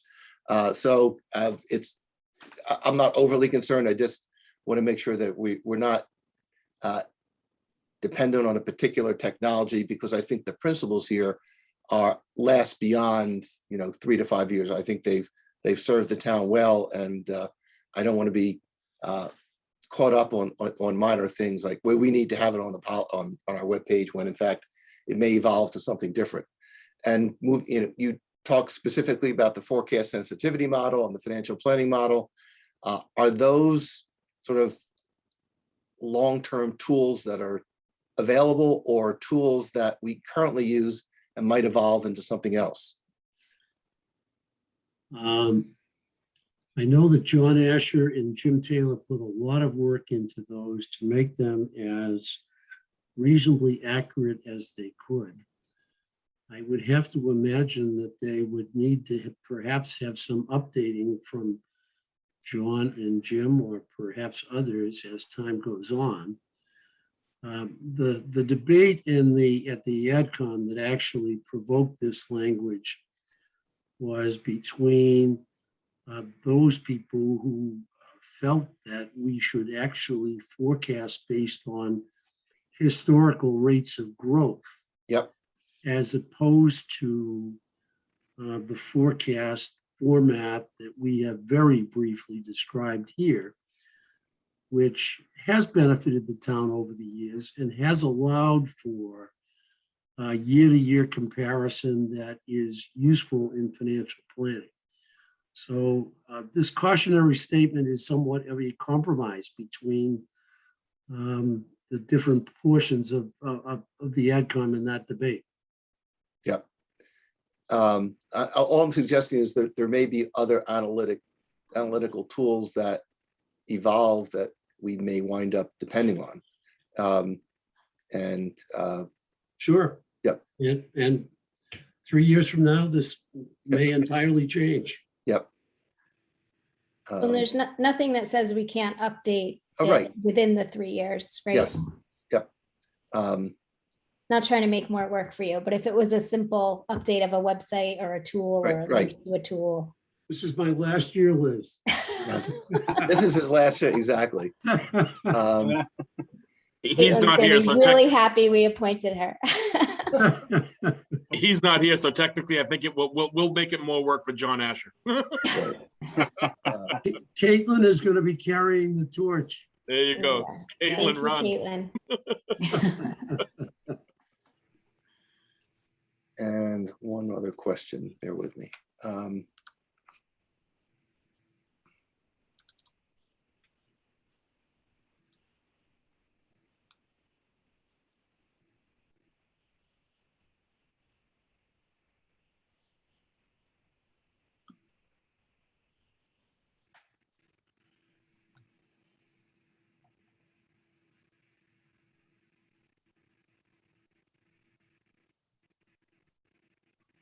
Could you just explain, there are different types of fund balances. There's unassigned, there's, what are the categories of fund balance here? Well, as you see in the appendix to the financial policy, and every year in the fund balance memo that we get in late November, early December, the different amounts in categories of fund balance are spelled out. So we've got the non-spendable, which is, the examples are inventories or prepaid items. We have restricted fund balance. For example, we have the proceeds from the sale of the Hersey house. I don't know if we found a way to use that yet or not. I think it's about $1.7 million. The restricted was, in last year, it was 1.25. Was it 1.25? Okay. Yep. And then we have committed, which is, stabilization funds, mooring permits, revenues, things that are accumulated and have to be used for specific purposes. Yep. We have assigned fund balances, which are encumbrances. And as I understand it, encumbrances are presently incurred expenses for which the town has an actual invoice that would need to be paid, even if the goods or services have not been delivered as yet. We actually had some discussion about whether the concept of encumbrances could be expanded, but I think where we need to be on that. And then that leaves the rest into unassigned fund balance, which is also referred to as free cash, available reserves, and unrestricted fund balance. There's a lot of different names that have been used for it. Yep. And so just so I understand, the difference between committed fund balance and assigned fund balance is, I'm not sure I got it.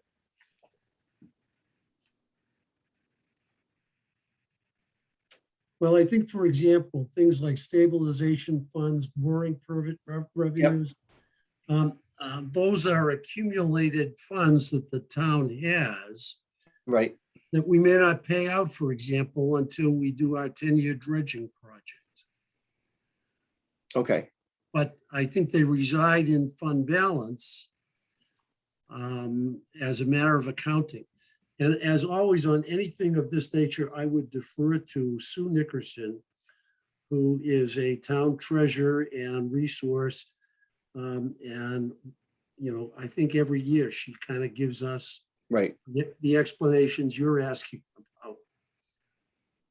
Okay. I mean, because there's some, the assigned fund balances, you've got 4, 5, 6, nearly $7 million there. And it's now grown to be larger than the committed fund balance. So just trying to understand how that works. I think that plays into the encumbrance process. Yep. So that when there are funds in an operational budget that can reasonably expected to be committed and spent on something that is actually budgeted for a particular fiscal year, but those funds have not actually been paid out, even though the town has an invoice or whatever. Those funds end up as being encumbered, to my understanding, and available for the operational budget use, or I suppose capital budget use, or for which they were originally determined to be appropriated. And so instead of dropping to unassigned fund balance, they remain available for their original purpose. Got it. Got it. And do you know whether the Department of Revenue has its own definition of our expenditures, so that when we present, I just want to make sure that when we present our numbers, they won't be recast by a state agency saying, oh no, your total annual expenditures, your TAE actually include these other enterprises because of some, I don't know, state DOR regulation. You know, have we compared what's being proposed to what the DOR, how they would be calculating TAE? We have not done that. I don't know how they do that. I mean, we are basically using TAE in this document for the purpose of determining a range of a reserve, namely unassigned fund balance, to be kept on hand.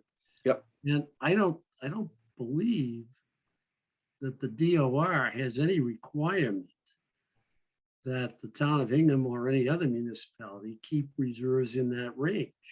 No, I'm not speaking of a reserve requirement. I'm talking about a report, so that, you know, if the DOR prepares, if we need to prepare a document submitted to the DOR that shows a range of expenditures, and then it's different from what we're giving to our financial advisors because we have a different definition, that there'd be two figures out there. I don't know the answer. I'm just asking whether that's something that's been looked at. I have never been involved in DOR reporting. I guess I have to again refer you to Sue Nickerson. But I think in terms of our financial policy, the way we're using TAE is perfectly appropriate, as Capital Market Advisors has indicated. And I know I have read the financial policies of other towns, and I know the Division of Local Services kind of has a template format. And that template format doesn't do anything along the lines of a 16 to 20% reserve of TAE. Yep. So Joe, somewhat related, and it wouldn't affect the town financial policy, but one thing that we're looking at on the Sustainable Budget Task Force is the budget history. And so Sue Nickerson is working with Donna Smallwood right now on that to kind of to reconcile what we have had in Article 6 in the warrants over the past 20 years versus what we can pull from the DOR website. Okay. That's sort of in the works. Thank you. Thank you. Sure. I've got no other comments. Thank you. Thank you all. Well, Michelle or Tom or Art, anything you want to add at this point? I'll just say that, you know, Bob and Julie and the whole leadership group there, George and Caitlin, have been working on this for a while. They've submitted drafts to us, us meaning myself, Art, and Michelle. We will be reviewing it as well. If any of you have comments and want us to consider and think about new ideas as they pop into your head at 2 o'clock in the morning and your eyes pop open, write them down and let us know. And we'll be passing along thoughts to the AdCom team here over the next week or so as well. I did get an email from Caitlin last week. I think it was 2:43 a.m. Yeah, it was. So she has literally been spending the midnight hours thinking about these things. It's good stuff. Well, I think we foresee taking a vote on a final version in either our first or second meeting in December. So that's our present timeline. We've tried to move it along as expeditiously as possible. And when we put this in a final form, we'll be sure to get it to all of you. And then if there are any further tweaks, I hope not, just let us know and we'll take them into account. This is really vital to the town. So thank you. Very well. I am prepared to move on to the Sustainable Budget Task Force update from Liz Klein. Good segue. Yes. Thank you. Are we still, people still with us, still awake here? Well, I'm gonna stay for this, Liz. Okay, great. All right. So this is our second update. You can go to the next slide, Michelle, but just to remind people kind of where, how we got here in terms of context, why the Sustainable Budget Task Force was formed by the town administrator as a result of the last town meeting. The context, of course, is increased service demands outpacing revenue growth, a need for longer term financial planning, and trying to balance the increased investment in services and capital with impact on taxpayers. So obviously that's been happening over a number of years. And then more immediate was using the one-time funds, the $5 million to balance the FY22 budget. So our group, the 6 of us have been charged with assessing future needs, exploring revenue opportunities, including a potential operational override to balance the budgets FY23 through 27. So looking at really the next 5 years. So our progress to date, we reported last month in October. We have continued to meet weekly since September. Our focus initially was on the revenue side, so researching potential non-tax revenue sources. So everything pretty much other than the tax levy is what we've been really focused on. So obviously, we want to think creatively about what the options are to make sure that we are exhausting all of the options. And as referenced in the town financial policy, that the operational override is an essential tool, but should really be used as kind of a last resort after we've looked at all the other options. So looking at potential non-tax revenue opportunities, that has included looking at revolving funds on the school and municipal. Local receipts, we've spent a fair amount of time looking at local receipts from our benchmark towns to get a sense of what other communities are doing. If there are things we're not thinking about that could be applicable to Hingham. So some of the things that we've seen, parking meters and fines, for example, Wellesley generates $1 million from parking meters. Other benchmark towns are doing school bus fees, have billboards, facility rentals, and beach parking fees. Those are just some examples of local receipts. But those are all things that we're looking at. Transfer station stickers or pay-as-you-throw program. All of our benchmark towns charge something for use of transfer station. So that is something that we are exploring. Corporation funded recycling is happening at the state level. There is a bill that's been proposed to help with that, with corporations funding recycling programs as opposed to the financial onus being on the municipalities.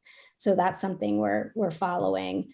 Marijuana, which has come up before, we're continuing to look into that. There's 2 potential revenue sources there, fees from host agreements as well as local taxes.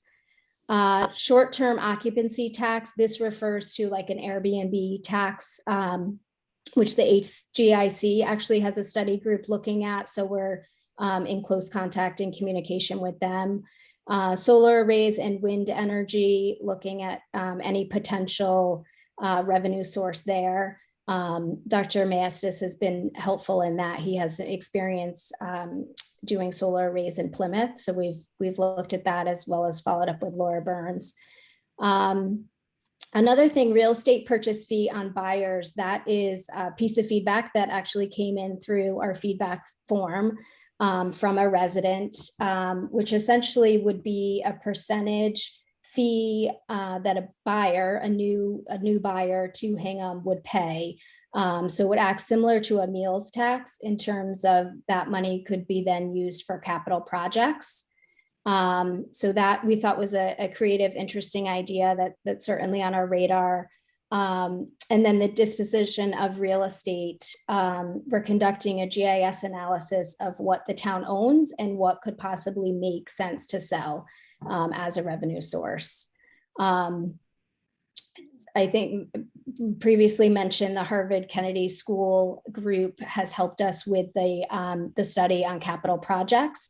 We're hoping to work with them again this spring on one of the real estate projects. So the purchase fee on buyers and or the disposition of real estate. So that's something we're hoping will come to fruition.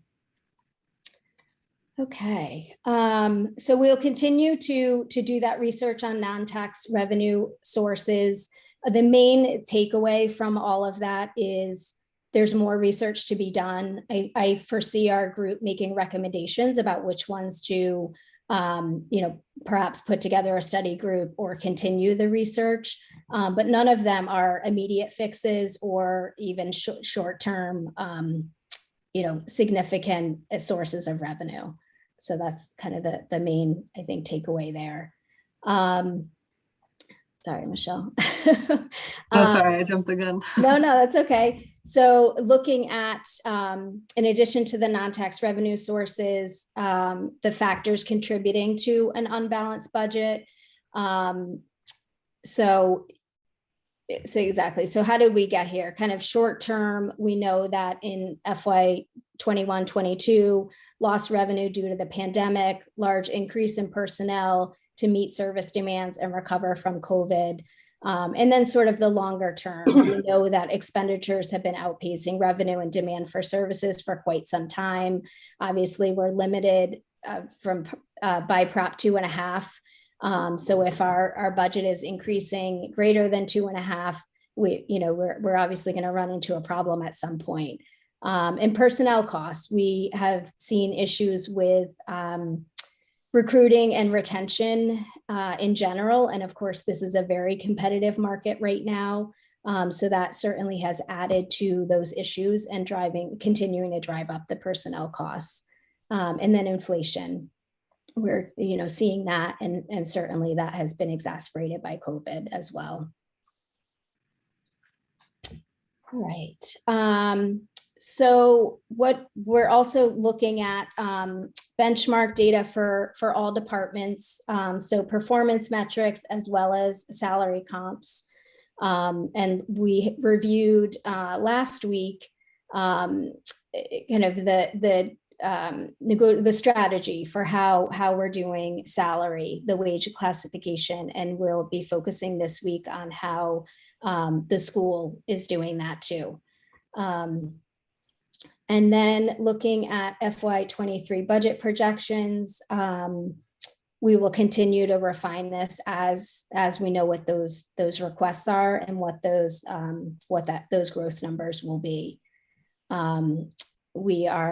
Budgets are all being submitted right now. I know Tom and Michelle have been meeting with the different departments, so we'll have more firmer numbers as we move forward.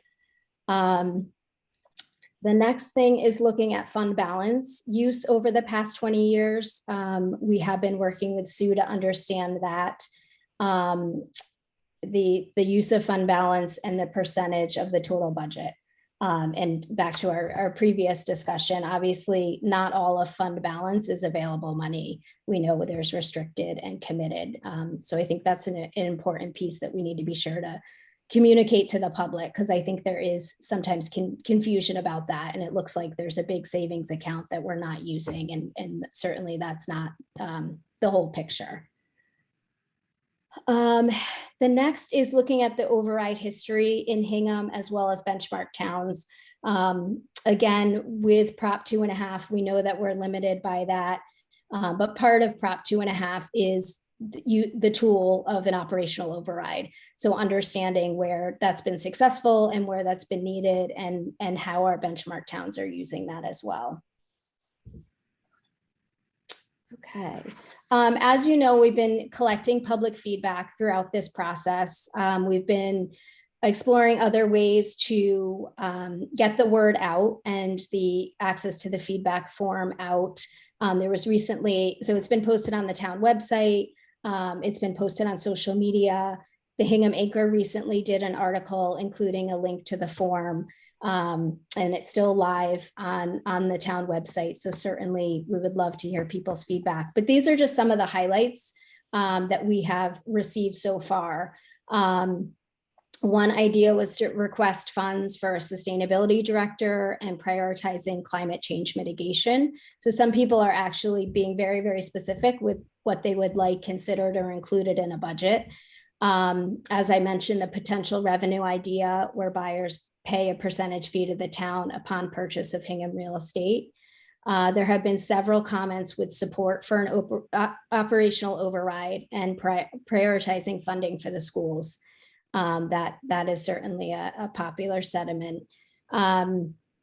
Also, there have been some comments about the override burden on current and future generations and what the tax impact will be. And that's certainly something that we are very conscious of and trying to do due diligence on.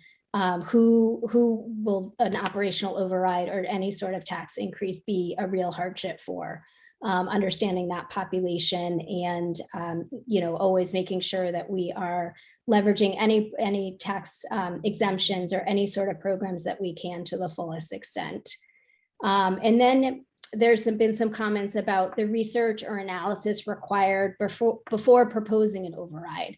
Again, as we've all talked about, that the override should really be used as a last resort. And so understanding, what research and analysis has to be completed and what questions need to be answered before town meetings so that residents can really understand the priorities and what the value is and what makes the most sense, and to make sure that we can answer all of those questions way in advance of April when it potentially comes to town meeting.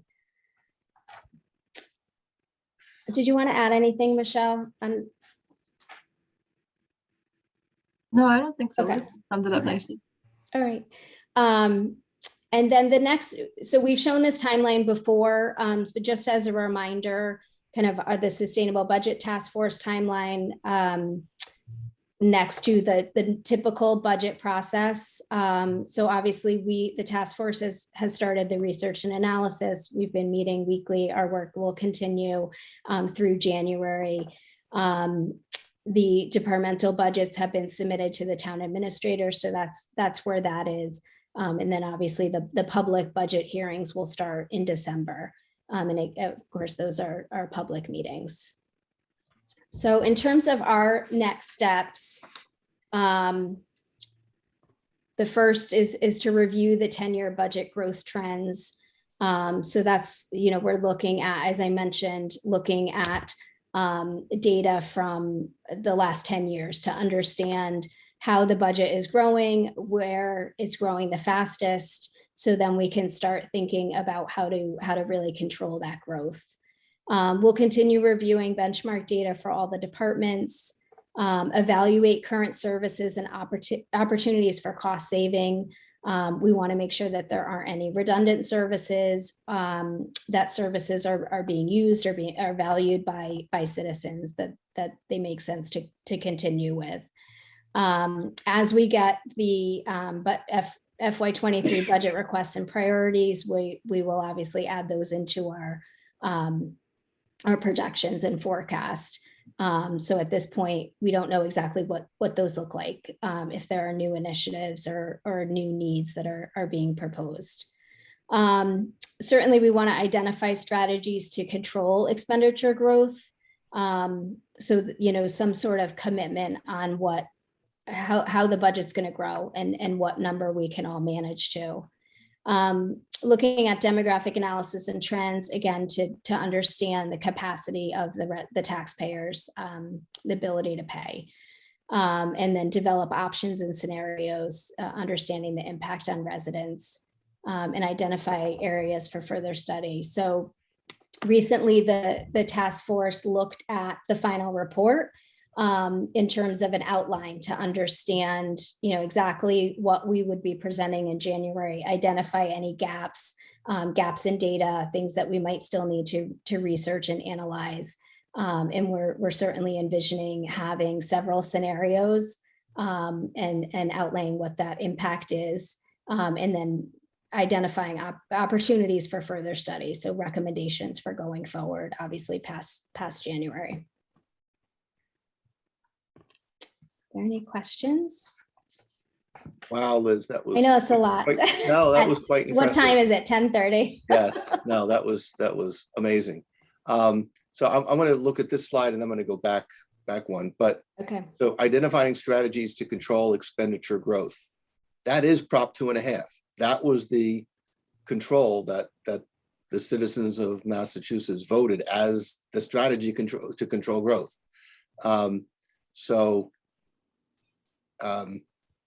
Yes, I think a lot of municipalities are in a similar situation where the budget is outpacing that. Right. So we need to figure out how to work around what works versus what we can legally do. And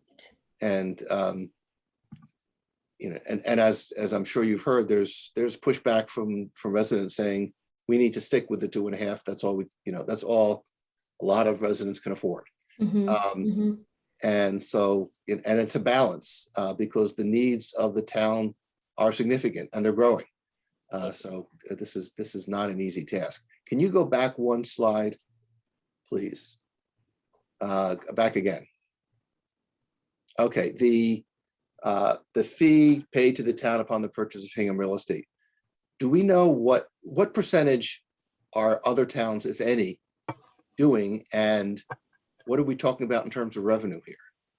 So if I could chime in here. So I'm very familiar with this proposition.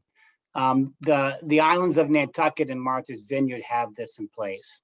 And I believe it's 2% of the sale is borne by the buyer of the property. And it goes into a special fund. On Nantucket, they call it the Land Bank Fund. And, they actually have an elected committee in that community that oversees that fund. And they primarily use it for the purchase of open space. I don't think it's Right. I don't think it's restricted specifically for open space, but it's an extremely popular program on those islands and in those communities because of just the additional cash that the municipality has on hand. Recently, several months ago, former select board member Lissa Tully actually mentioned this to me and asked me if I was aware of it. I told her I was, and she said, well, why don't we implement something like that in Hingham? Tom and I talked about it. We actually had a conference call with John Coughlin, and Tom, in doing some research, discovered that this idea is circulating around the legislature because, as Attorney Coughlin pointed out to us, it would require, likely a town meeting adoption, but it also would require special legislation from the legislature. But it's something worth exploring because the cash that it frees up for the municipality can be used in a lot of great ways. And it's the buyer who kind of bears the burden of it. So, and if you look at what home prices are going for in our town, that's exactly it's significant. I mean, Lissa's suggestion to me kind of was informally was, hey, why don't you create a capital needs type fund? Because we have a lot of capital needs, but it's definitely worth going on. Attorney Coughlin did point out for me and worth exploring that, you'd have to look at how the interplay with this tax and the registry of deeds. And he said, if not every town in Plymouth County adopted this, how would a registrar be able to figure out property transactions? But anyway, I'm glad you pointed this out, Liz, because it's something I've been thinking about for a while, and I know Tom's looked into it as well. So anyway, just to chime in there, didn't mean to interrupt. No, thank you. Thank you for that perspective. And we're hopeful that this might be something that the Harvard Kennedy School group could help us with.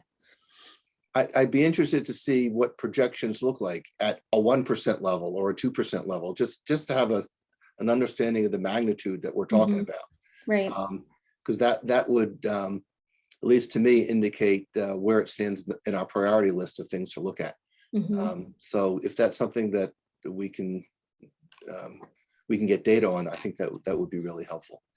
Bill, do you have any other comments? No, just great job. Thank you for all your work. Yes. Any other attendee have comments on this? George? George gets to listen to us every Thursday. I'm just glad I don't have to do the work they're doing right now. But the work it really shows. Thank you, Liz. And I know it's not just you. It's a great task force. Everyone has worked really well together and very hard. We have lots of action items between meetings, and of course, everybody has their other full-time jobs. So it's been very impressive. And we have as you know, the 3 AdCom liaisons who join us as well. Tom, Michelle, Art, anything to add on this? I'm good. Thank you. Smart answer. Okay, we're going to the next item on our agenda, which is possible appointments. I am prepared to make a motion to appoint Nina Villanova to the Conservation Commission for a 3-year term ending June 30, 2024. I will note for the record that about 10 years ago, Nina worked for me. And so I have a lot of faith in her skill and ability, and I make this motion enthusiastically. Okay. It's been moved and seconded. We do a roll call vote. Bill? Aye. Liz? Aye. And Joe? Aye. It's approved. Great. Thank you. Tom, do you have a really short COVID-19 update you can give us? I do have a very short one, actually. So the COVID-19 report for November 16th in Hingham, new COVID COVID-19 cases continue to hover around 30 to 40 cases per 14-day period for the last several weeks. The vaccination rate for Hingham remains at 74%. If you look only at vaccine eligible individuals in Hingham, which is now people of age 5, the percent of fully vaccinated eligible residents is 79%. According to the DPH, approximately 6% of Hingham residents ages 5 to 11 have received 1 dose of a COVID-19 shot. We'll continue to monitor that data weekly as that number continues to grow. Tom, what was that percentage? 6%. Okay, thank you. Yep.